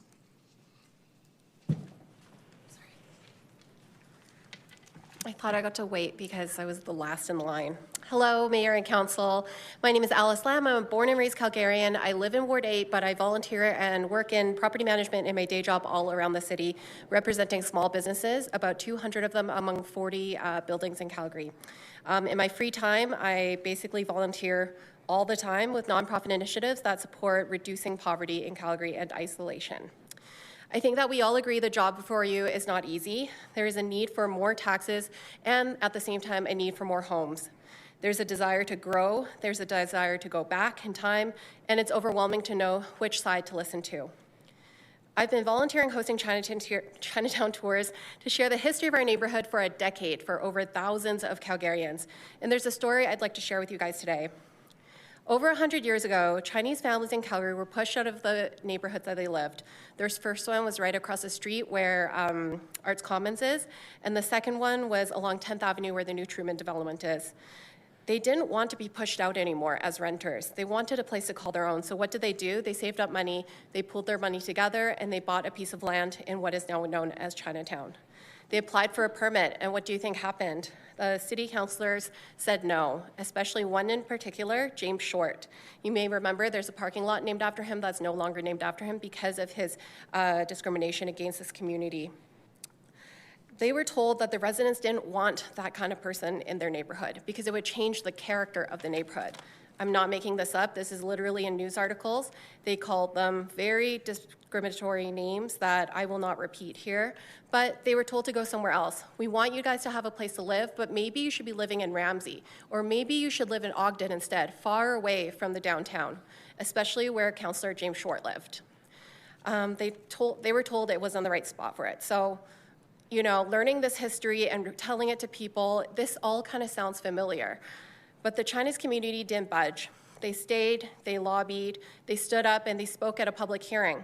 And eventually, with the support of other city councilors who understood and believed in fairness and how important it would be for the city's growth and the contributions that these citizens, regardless of where they were from, were contributing to the city, they built what is now known as Chinatown, a place that we're so proud of today that has helped contribute to Calgary's character in more ways than a housing forum can imagine. But it almost didn't exist. We are standing at that moment again. We are short tens of thousands of homes, and yet we are still debating year after year who should be allowed to live where and in what form. In a way, this is deeply personal to me. As you know, I've spoken many times in front of you at council, but my parents were refugees from Vietnam. They had very little literacy, all that. In the 1990s, they moved into a basement suite with 2 young kids. It was all they could afford. And I shared a bed with my brother until we finally got a bunk bed, and my parents slept in the living room on a sofa bed for years. In the summer, we would spend time in a row house that my relatives lived in, and by some people's definition today, we were living in places where they probably didn't think we fit the character of the neighborhood. But we had safety, we had security, and we built a community who helped each other. Neighbors who translated documents, people who drove us to school, people who watched us while our parents were at work, and we were close to family. I grew up feeling supported and safe, like I belonged. It's why I give back to the city today. So when I hear people talk about families in basement suites and row housing or apartments as if they're a threat to your community, it makes me sad, because I hear like they're talking about families like mine once were. I need you to understand something. Nobody is here to take something away from your neighborhood. We're here to be a part of it, to contribute it, and to make it better. We can take care and figure out the garbage bins, you guys. That is not the big deal. Diverse housing does not destroy communities. It creates the conditions for them to exist. And my story is not rare. You'll hear from dozens of people throughout this week who have similar stories and thousands of Calgarians who share it, who can't be a part of this process. Public hearings matter, but it's not inclusive of all the voices in our city. And when we look at the public submission data, we hear time and time again, 70% of people oppose rezoning. That's true maybe of the submissions, the written submissions, and maybe of the people in the public hearings, but even this week we saw that it was a more balanced amount of people. And also, when you pile all those numbers together, that is still less than 1% of the population. How are you going to make decisions based on a majority voice that doesn't represent the majority at all? So there are people that wanted to be here today, people that we talk to every day through our volunteer work, who are struggling to find housing, who are trying to feed their kids, and their number one concern is housing. I have 15 seconds left, so I'll just say, a couple of weeks ago, you guys were at infrastructure meeting, and you heard that there are huge costs coming to the city. We cannot increase any more taxes on the homeowners, and so we need to increase the tax base. I hope you understand this really simple economic remark. Thank you. Thank you so much, Alice. Let's go to Joanne next, please.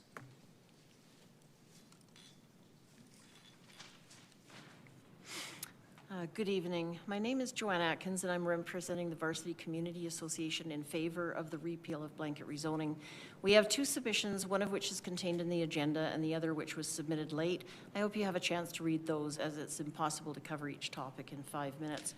My husband and I moved into Varsity in 1985, and I've been an active member of the Civic Affairs Committee since that time. I was involved with many initiatives, including a 30-year battle to preserve Dale Hodges Park, which was a contaminated gravel pit slated for development. I have witnessed the impact over the years, both bad and good. I have personally experienced the change in the city's engagement policies over the years and would be happy to answer questions about this important aspect of planning. I was a member of the License and Community Standards Appeal Board for 7 years and the Subdivision and Development Appeal Board for 4 years, serving as vice chair on both boards. I have my certificate in Tribunal Administrative Justice. Many, many years ago, I worked in the City Clerk's Department at a time when all minutes were taken by shorthand and transcribed onto a selectric typewriter. I actually took minutes for the first public hearing for the first leg of the LRT. Yes, I am that old. As a result of this background, I'm very focused on procedural fairness and natural justice. Natural justice is the cornerstone of an open and transparent hearing, ensuring that the process used to arrive at a decision was fair. Among the core principles is the right to be heard by an unbiased decision maker and adequate notice and disclosure. The notice requirement means that the people affected by the decision must be told about the important issues and be given enough information to be able to participate meaningfully in the decision-making process. While the city's notice of public hearing met the requirements of the law, it did not meet the spirit of the law or the threshold of adequate disclosure with respect to the proposed changes in the rules for row houses. Very few people are aware of these proposals, and yet they will have a big impact on planning going forward. I believe the wording of the notice of motion in December did not reflect Council's intent.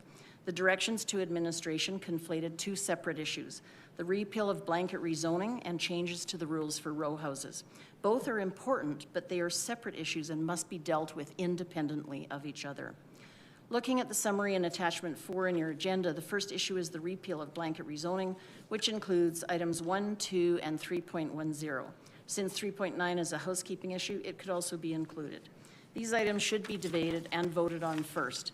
The changes to the rules for row houses include 3.1 to 3.8.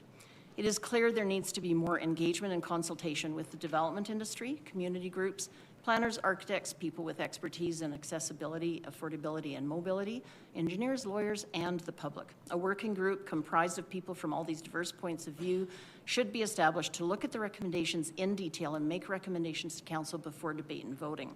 It would be appropriate to direct administration to incorporate those recommendations in a different bylaw that would be advertised for another public hearing following meaningful engagement. This does not have to take a long time, but it's important that we get it right. Keep in mind that the only difference between blanket rezoning and the previous land use bylaw is the reinstatement of the public hearing before Council. Row houses will still be built, but citizens will now have the opportunity to be heard by their elected representatives again. I want to stress that council is the master of its own procedures. You get to decide how you want to proceed. Let's separate these two issues. I would like to address a few points with respect to Varsity. We are a large community with a population of 13,000, developed from 1960 to 2001, and we have 2 LRT stations. We achieved most of our population growth by 1982, and we have only gone up since then. We have not had a decline. Our 5 schools are full, and our many businesses are thriving. We have more density than the average Calgary community and a lower income, and 55% of our dwelling units are multifamily. We have welcomed both affordable and attainable housing, and we have 3 seniors' homes, 2 of which are subsidized. We have much more development slated to occur, especially in the University Innovation Quarter.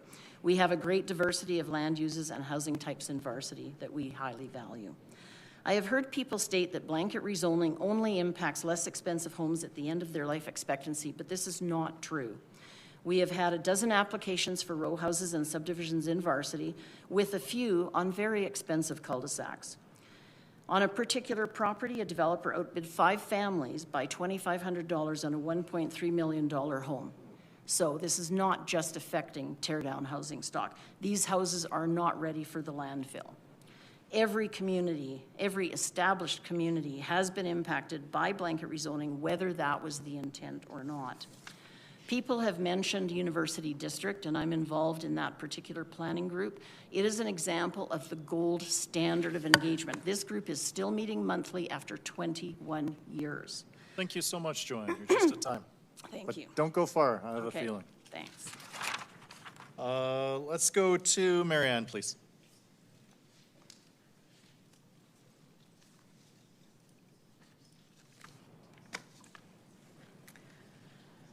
Thank you, Mayor and Councillors, for this privilege to speak.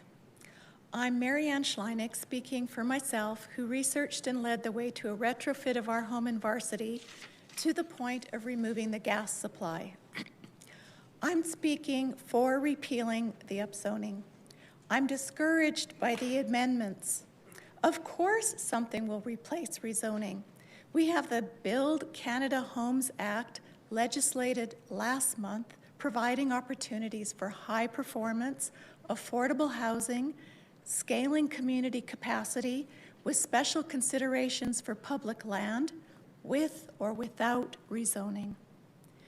But it appears to me that the city is attempting to shift responsibility for residential change onto blanket zoning in order to speed developers' permitting and investment in more buildings. And more is not good enough. This policy process seems reduced to lobbying, watering down the particular thoughts, ideas, creativity, needs, and resources of communities. Lobbying disengages and yields an outcome determined by which groups manage to outcompete others. And we're missing opportunity to improve our most important spaces at a time when the renovation of buildings is an urgent and nation-building project. I want to point out 2 local resources that I believe have been overlooked in hopes that you would consider them in residential policy.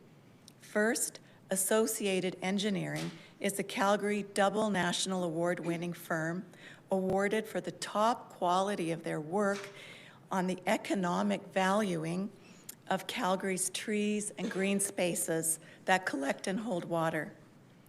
Our trees protect from wind, hail, and heat. They contain water and help our precious water table. They clean the air, decrease stress on electric grid. Green spaces cool by about 4 degrees. All this helps our physical and mental health, which is becoming more important by the news hour. Every year, these resources provide $2.5 billion real dollars in real electric, water, and structural security service to the city. Try adjusting your budget to a cut of $2.5 billion per year. And the trees didn't arrive on the wind. They take a long time to grow. Their replacement value is $6.9 billion, and 75% are on inner city residential land. They are a visionary investment deserving protection. And these resources are another reason why you should not sell city land, which benefits and belongs to us all collectively. Secondly, We are in dire need of densification and diversity. We need long-term multiplex housing wherein no one can tell who is in a low-income residence because all are built with quality and resilience. So an example I'd like you to know about is the Smart, Sustainable, Resilient Infrastructure Association in Edmonton, not developers, but architects. Their website details projects and costs so that we can all learn. Project 5 is a 16 multi-unit on 2 corner lots previously housing 1950 bungalows. And Calgary has many equivalent sites. Each unit was built to net zero at a cost of $80,000. Imagine their energy security right now. I have not a single worry about losing the federal funding because experts across Canada are ready for a nation-building renovation project. And they know that Canada's housing stock must be transitioned, and they're ready with ways to bring in affordability that insulates us from energy spikes. I want you to establish working relationships with these people and to work with the federal government on the goal of eliminating energy poverty, the worst of which is right here in Alberta. Please work with these others who are establishing teams to better listen to local needs. Do the groundwork. Don't rely, please do the groundwork for oh my gosh, my last sentence. I'm going to try and finish it later if you ask me. Thank you very much for listening to me. You have a last sentence. Come back. Want me to come back? Just one last sentence. Go ahead.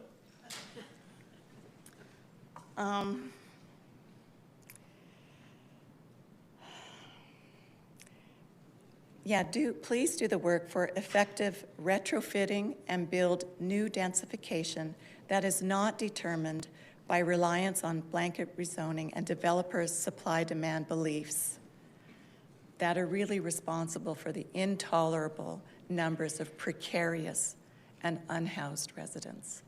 Thank you. Thank you so much for being here. We'll call on Ms. Wales to round us off. Come on up, Melanie. So I do have a slide presentation.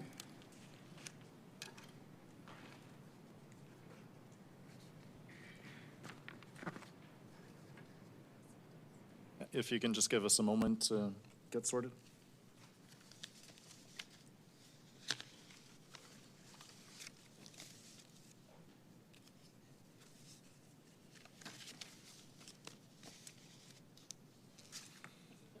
And do you think I can just spontaneously, like if we could temporarily suspend our rules to allow for just a round of applause for our clerk's team?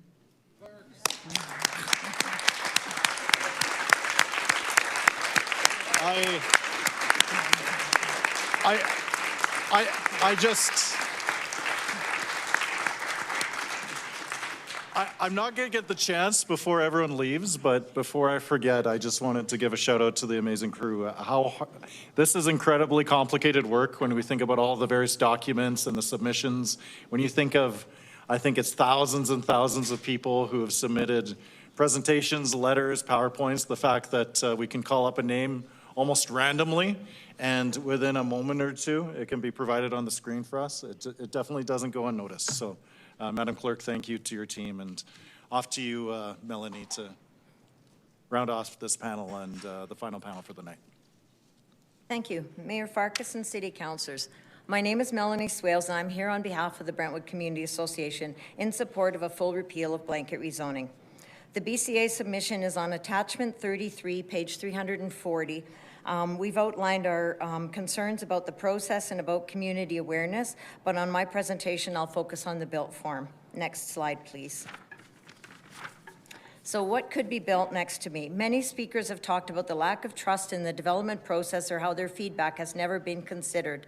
But I think there's another reason for all the objections as well. There's a huge discrepancy between what we were told RCG was going to look like and blanket rezoning was supposed to look like and what they actually do look like. These photos here are from the 2024 blanket rezoning public open houses and from the current city website. The photos show two-story homes seemingly in perfect sync with the two-story duplexes and other buildings next door.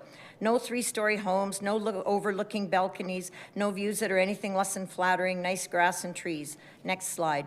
The reality on the ground is different. This recent city advertisement on the left again shows a rather homogeneous group of homes similar in size, scale, and form.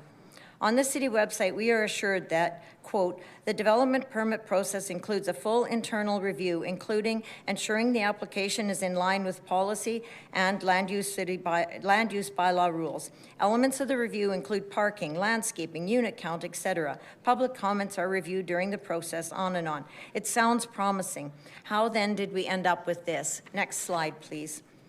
The MDP mandates that the city promotes infilling that is sensitive, compatible, complementary to the existing physical patterns and character of neighborhoods. Besides the MDP, we have the infill guidelines, the established area guidelines, section 35 and 36 of the land use bylaw, all of which emphasize sensitive and contextual redevelopment.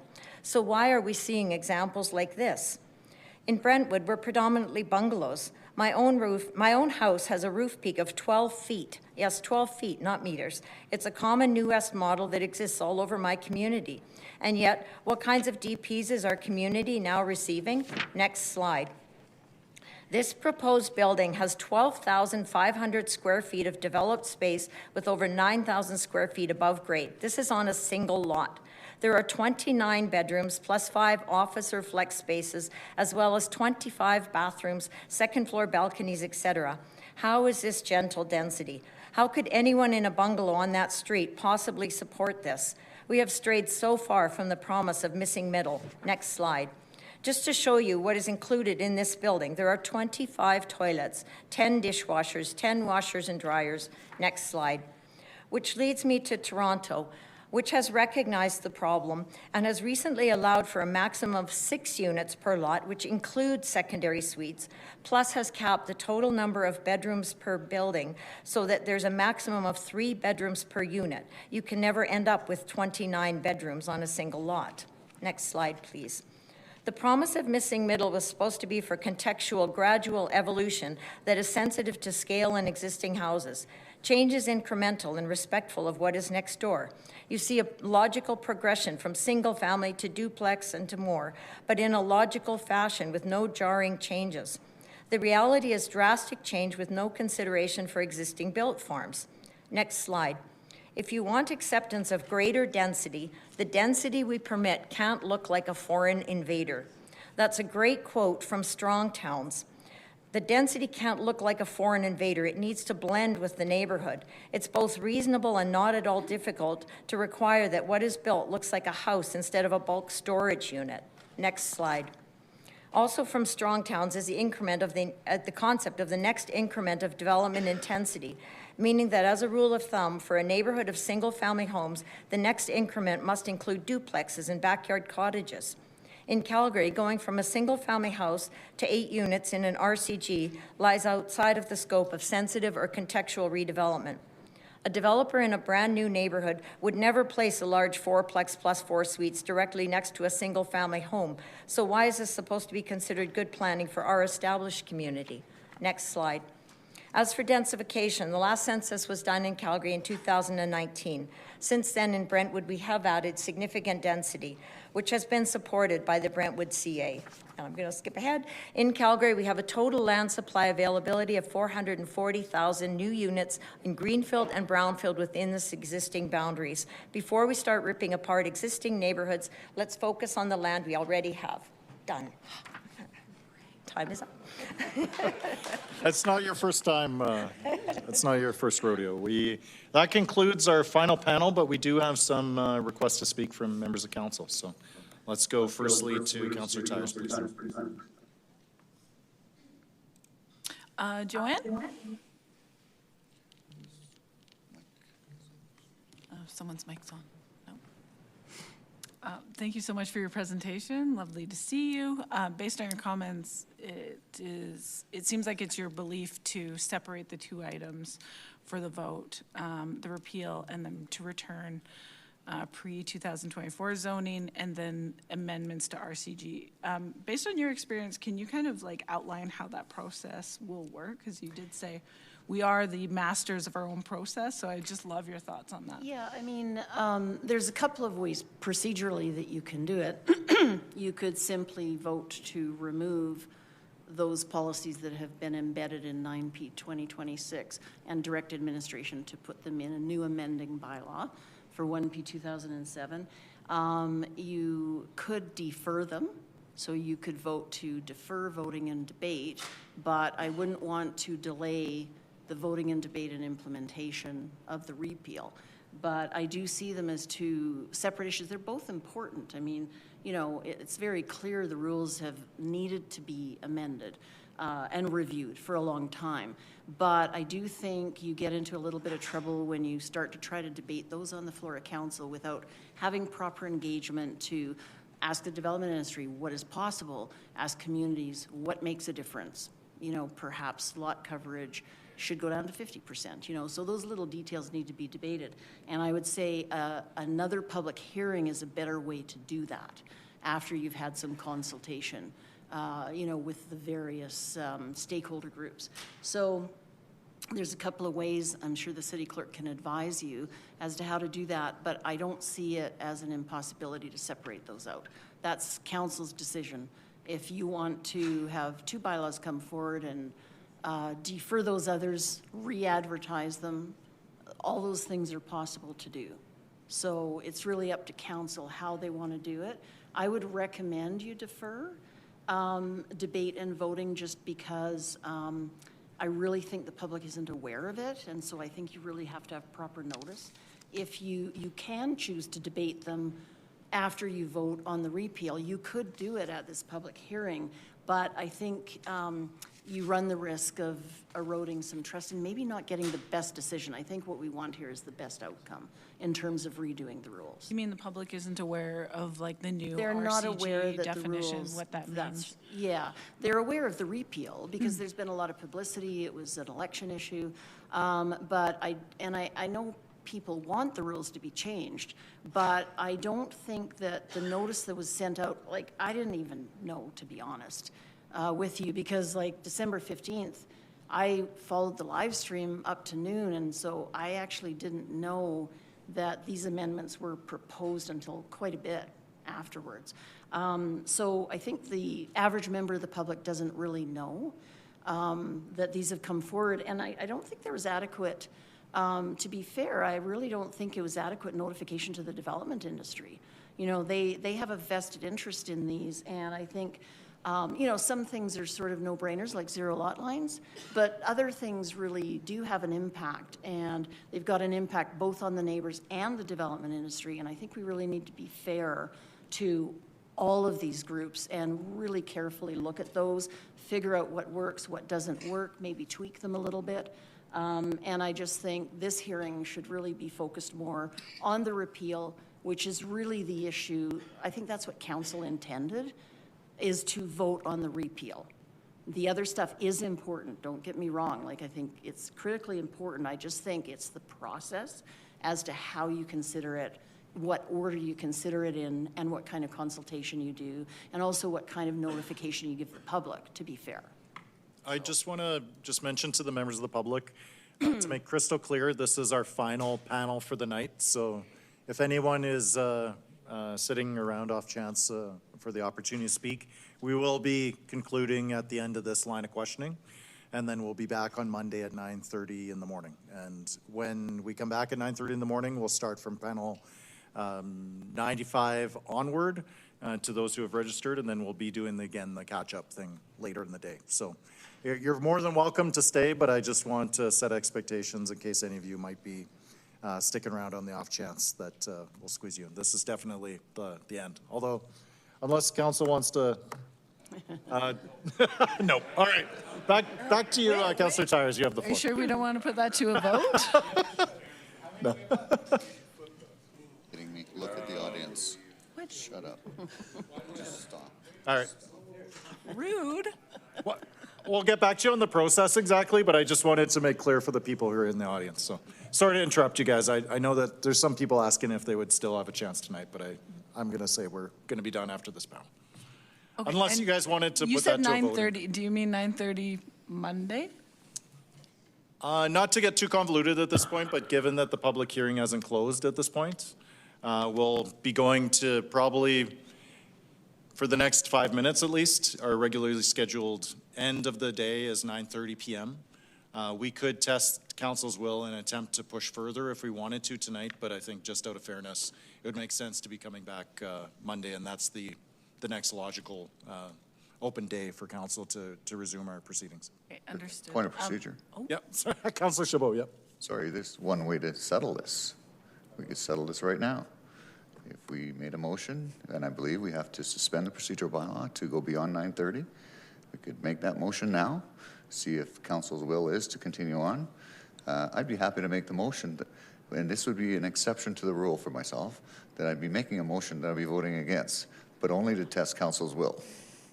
If that's of interest. Just to clarify, Councillor Chabot, I think in good faith, given that we let people know to hang up on the line, I wouldn't want to push through and end the folks here and end the public hearing. I don't disagree. So, yeah. Just saying. This one way to settle it. One All way right, so for I sure. think Councillor Chabot is looking to make a motion that he will vote against, and the motion is to suspend the procedure bylaw to, is it to hear from the remainder of the people in the gallery? Mm-hmm. Yeah. Yes, it's just, whatever. The point is that we're. All right, the I don't clerk think we wishes can to go on. speak. I'm going to bring her in Just here. to clarify the motion, there's no need for a suspension. We would just be looking for a motion to modify the end of day recess time. Madam Clerk, on your end, I know that there's labor considerations as well. We can't go infinitely. I'd rather set a specific time, a new revised time as the hard limit rather than expiring the. Oh, come on, Terry. All right, so how about? See, Terry's back. It's all good. So, Mayor, maybe a simpler motion would be to suspend the procedural bylaw to conclude this panel, or do we have to, or modify the time of recess to conclude this panel? That would be a properly. So you're backing down. All right. All right. The motion from Councillor Chabot is to suspend the procedure bylaw pertaining to the recess to allow us to continue past 9:30 p.m. in order to allow for the conclusion of this specific panel. Councillor Chabot, not the audience. Okay. Just this panel. Okay. All right. That motion is on the floor, seconded by Councillor Atkinson. On this, are we agreed? Anyone opposed? All right, seeing none, that motion is carried. So to be clear, in this chamber, we're going to go as long as it takes to exhaust our amazing 5 panel members with questions from council members, and then we're going to be done after that, and we're coming back 9:30 on Monday in the morning. Okay. Sorry for that. Councillor Tyres. Continuing on. Joanne, super quick, if you could give like a really quick rundown on how you see we could improve our engagement process, because you did mention, ask me about engagement. Would love to hear your thoughts on that, and then that'll be it for me. Okay. Well, I think on big projects, for example, the South Shaganappi Area Strategic Planning Group is a great example. So this was the redevelopment and construction of the Children's Hospital site. And so it's, of course, known as University District, but it started off as bare land, and the group was formed 21 years ago by Alderman Hodges, I believe, at the time. It includes all of the stakeholder groups. So it includes the university, the developers, Market Mall, all the community people. And there was a lot of really hot conversations about how that development should go ahead. And eventually it developed into a plan that you see now, that you actually see constructed now. But we continue meeting monthly. That particular group continues to meet every month. And I know Councillor Kelly is familiar with the group, for example. So that's an example for big projects. For smaller projects, I mean, I know back in the day, developers used to always approach us, and we actually developed good relationships with some of them didn't like us, but, but generally speaking, I know Alderman Hodges would say, meet with the community first and then I'll meet with you. So there was quite a lot more give and take. So for example, we had about 40 development permits a year during the 10 years that I was chair. In the 90s, we only appealed one, just one, 40 a year for 10 years. And that was because we were able to, and I had a lot of mentors in the planning department as well. So Bruce Cooper, Carol McCleary come to mind. There were others who actually acted as neutral mediators. And so there was just a much more conciliatory, collaborative approach at that time, which I find now it's just a very top-down kind of approach, and I don't feel the same respect. And I have to say, I was on the working group for the local area plan. Those people were very thoughtful and professional, and I don't want to disparage the planning department at all, but it still felt very much like everything was predetermined as opposed to collaborative. So it was more of an inform, and we didn't get the sense that there was the same, and there was lots of problems with the LAP. For example, if you look at Varsity, we're part of South Shaganappi. We have 2 LRT stations. Brentwood and Dalhousie were not part of that local area plan. So how can you comprehensively plan transit-oriented development when you're leaving out, 2 of the key communities? So these were some of the problems we saw, which can all be fixed. But sorry, I've gone on too long. But engagement needs to be rethought. It needs a reset. It's not working well now at all. It's just not working. And it has worked in the past very well. Okay. So I'm disappointed with what's happening today. Yeah, understood. Like, you could go on forever, and I guess I won't let you. My colleagues are throwing daggers at me. Well, just the varsity land use study 10 years ago, the difference in collaboration with that versus the LAP is huge. Yeah, I appreciate that feedback and like bringing that wealth of experience to us. I know you do a lot of work with the Varsity Community Association Plan and Development Committee, and appreciate that. So thanks a lot. All right, thanks. Thank you. We're going over to Councillor Chabot, please. Ms. Atkins, don't go away just yet. So the, Joanne, sorry. So some of the proposed amendments, of course, you probably heard, will make things maybe less intensive than what's currently on the books as far as RCG zoning. And there's some things that have actually been modeled by administration with the industry that we could actually move forward with, like the 0 lot line one, because there's only really been one. So that one, there's the other one, lot coverage from 60 to 55. They've modeled that out with the industry as well. They think they can make that work as well. And there's the other one, a parking thing with the before 60s. Yeah, I have a lot to say about parking. I mean, we could potentially modify that and go to 1-to-1. It should be consistent citywide. I mean, what we find close to our LRT stations is every household still has 2 cars. So even if they are cycling to work or taking the LRT, they still have vehicles for other uses. So you still need parking for those vehicles. Basically 1 car per household. Yeah. Anyways, being as there's like a number of different amendments under recommendation number 4, I agree with you that I think some of those need further vetting and further analysis, and CISPA suggested that as well, and we could do that through the whole process of land use bylaw. Do you agree with that? Yes. Okay.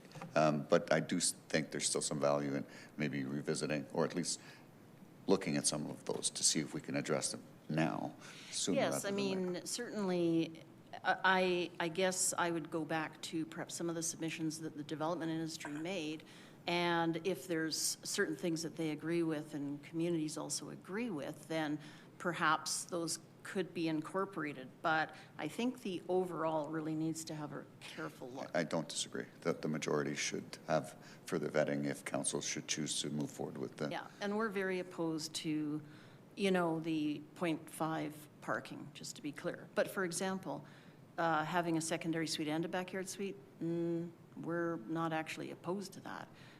So, it's worth a bit of discussion, but I'm opposed to a backyard suite on a laneless parcel and on a cul-de-sac, which we have in Varsity. We've never opposed them, but they are problematic in those areas. So again, this is why I say a whole discussion really needs to occur.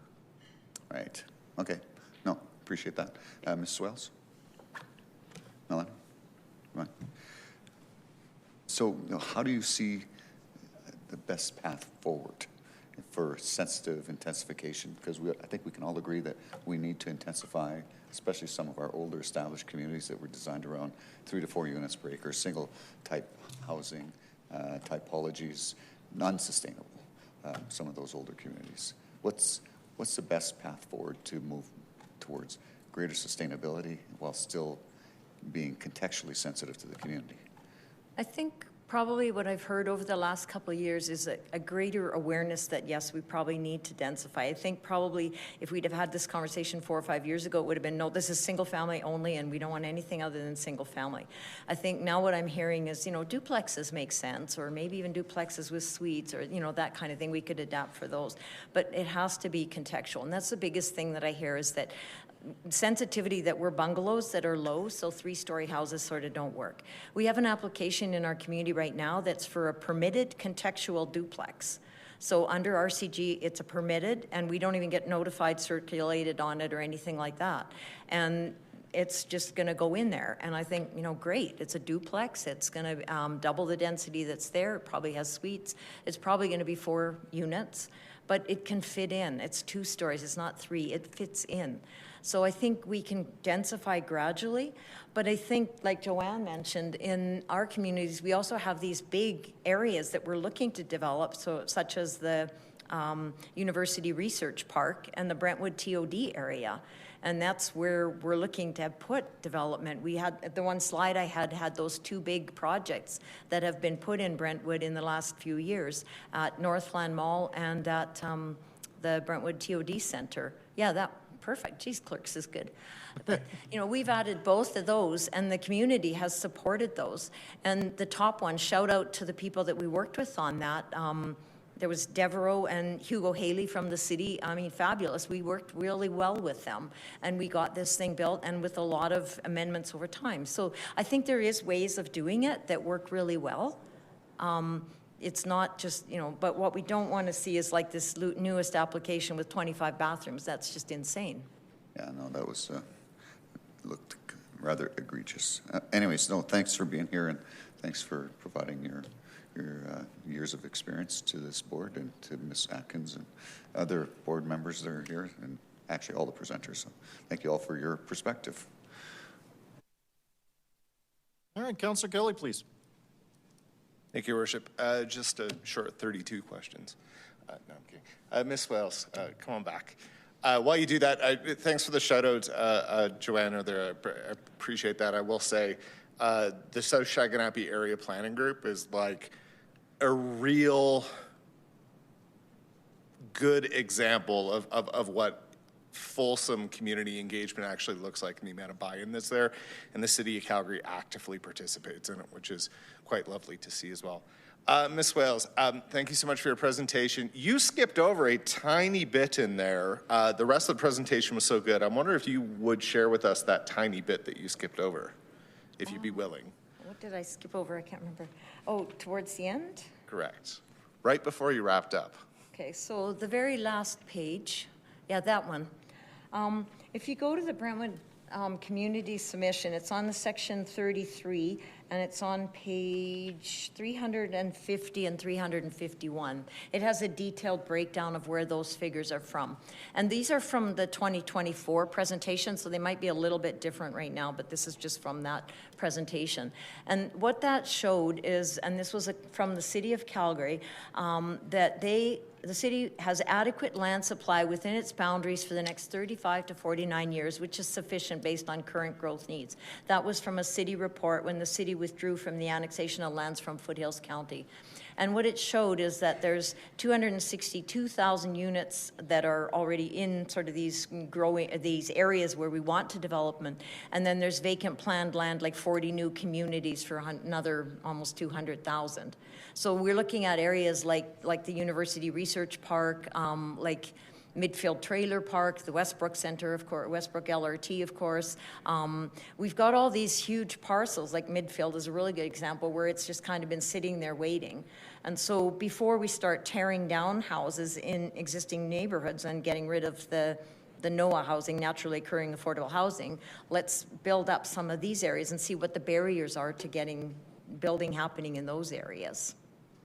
Thank you for sharing that with us as well. I really enjoyed working with you and the Community Association. We've had some conversations already about development, and I thank you for participating in the engagement that my office set up with the Brentwood Community Association. The results of that are probably the most important tool for me as I make a decision on this public hearing. But you had another meeting with community members earlier this week that unfortunately I was not able to attend because this. I'm wondering if you can just maybe share with us a little bit of some of what you heard from neighbors on that evening on Wednesday. Thank you for the question. So on Wednesday, if you guys remember, that's when we had that really, really heavy dump of snow, and we had a meeting that night. We didn't think we'd get anybody out, but we got over 90 people that came out to that meeting. And what we talked about was some of these new applications that we've received, and we also talked about blanket rezoning. And I think the part that was interesting was I used it to bribe people with chocolate to see if they could answer questions. So we had some little chocolate, and we would say, first question I asked is, can somebody tell me how high can a building be under RCG? So 11 meters, chocolate to the guy with the 11 meters. And so we kept asking some questions because I wanted to see what they knew. And then I went into blanket rezoning. And then I asked, how many of you are watching the blanket rezoning hearings? Everybody put up their hand, or have watched some of it. How many of you think the question is to repeal or not to repeal? Almost every hand went up. How many of you know that there's some motions, proposed amendments that are also included? And there's like 1 or 2 hands that go up. And then I go, for another chocolate, can somebody name one of the amendments? And there's just a guy scrolling through his phone. So at that point, it was like, no, you don't get a chocolate. But the point was... I'll allow it. The point was that people knew about blanket rezoning, repeal or no repeal. They certainly knew that. They did not know that there were these motions proposed amendments that were in there. So I don't think there was a really good understanding of those.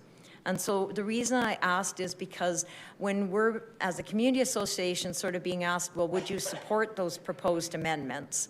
A 0 lot line? Yeah, of course. But other amendments like going to a 3+3 instead of a 4+4, I can't honestly answer that because we haven't engaged with our community. I don't know if people would accept that or not accept that or like that or not like that.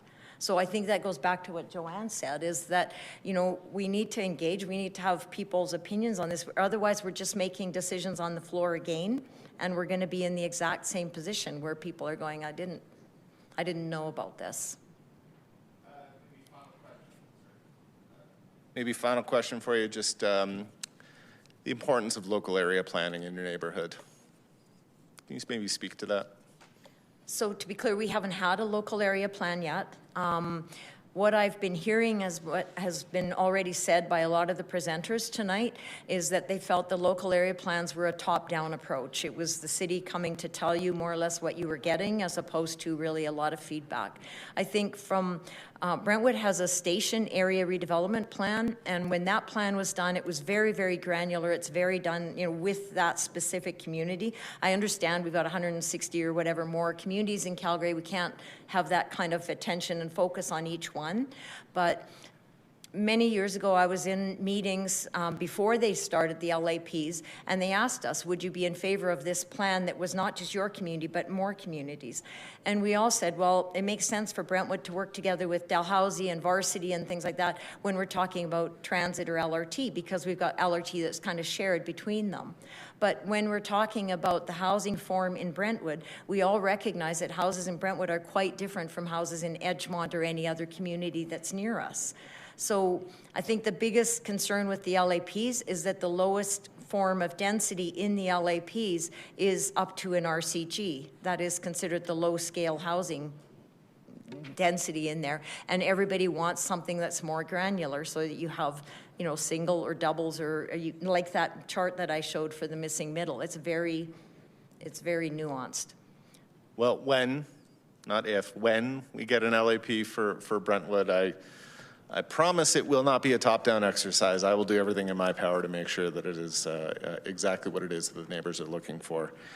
Maybe I'll just in parting say, rhetorically, anything I can do to convince you to not retire from your role? No, I'm kidding. You don't need to answer that question. But if anybody wants chocolate and knows the answers to Melanie's questions, you come see me. Thank you, Your Worship. Yes, I am going to be stepping down. I just couldn't do it before this. But thank you very much. Thank you. Councillor Atkinson, please. For Ms. Lamb, please. Thank you for your presentation. We need to bring history into these things more, and I think your presentation highlighted that this is an ongoing struggle within Calgary. So yeah, thank you for that. You were touching on infrastructure just before you sort of hit your 5-minute mark. I just wanted to give you an opportunity to bring your lens to that before we round out the evening. Yeah, so I was following along on the infrastructure kind of conversations you guys had a couple of weeks ago.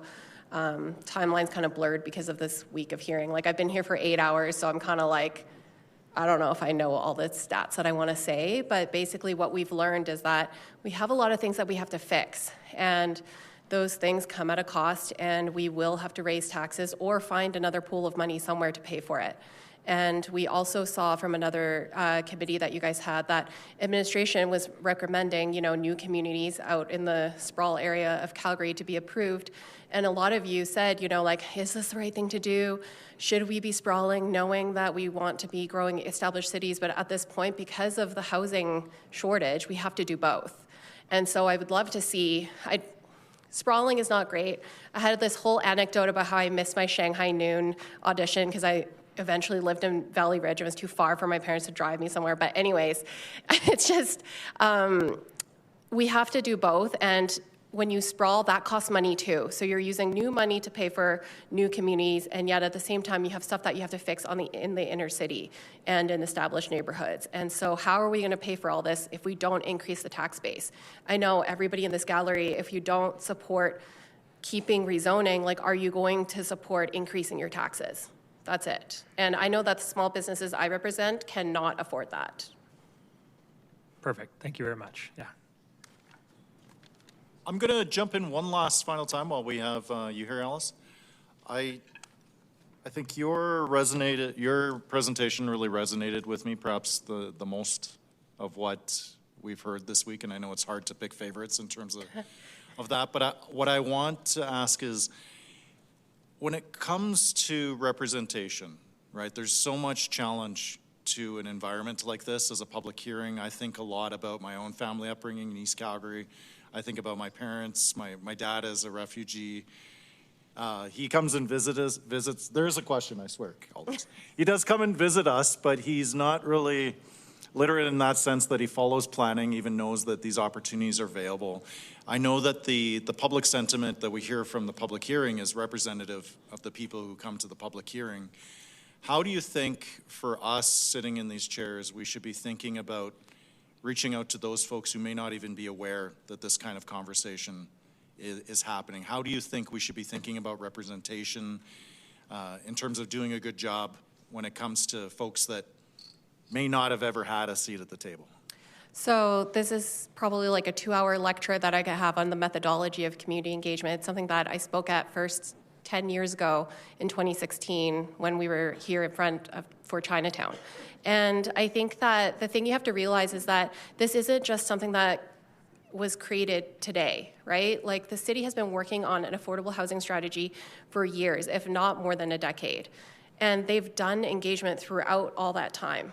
And so I understand that there's always going to be people, kind of like a bell curve on both sides, like, we want it repealed, we don't want it repealed, and everybody in the middle that just, I want a healthy, affordable city, And there's a lot of people through the planning process that were engaged across the quadrant of the city, across different socioeconomic situations, that think they already participated. They don't know that they have to continue to participate again, and they shouldn't have to, because it's like we heard a lot about during the LAP process where it sounds like you took what I said and nothing came of it. A 100-page letter was distilled into 4 sentences, but it's not only what your letter represents, it's also all the other forms of engagement that happen that is not captured through a written submission or a public hearing. So I would say that through the What We Heard report during the last, like the affordable housing public hearing time, administration actually did a really good job and was told by council many times to go back and, make it more granular, make it more specific. And it showed that people supported rezoning as part of the 98 recommendations. It wasn't like we support everything but this, right? And so there's no perfect way. We're a city of 1.8 million people. I don't know if there's anybody that's been here, maybe Chabot, who's been here since forever, where it was an easier time to do. Sorry, like you're very experienced, but was it better 20 years ago? Was it better 50 years ago? Chabot's going to let me allow that call. I'm sorry. Our city's changing, and all I can think about is Toronto and Vancouver and how it's a beautiful city with beautiful, expensive apartments. But if you talk to the planners and how they're dealing with, and social workers that are dealing with unhoused situations outside right now, they will tell you, I wish we would have rezoned sooner instead of trying to keep the zoning so that we could keep property values up. Because now the problem is too big to solve. Well, with that, council, I believe that exhausts our speakers queue. We will see you back at 9:30 on Monday.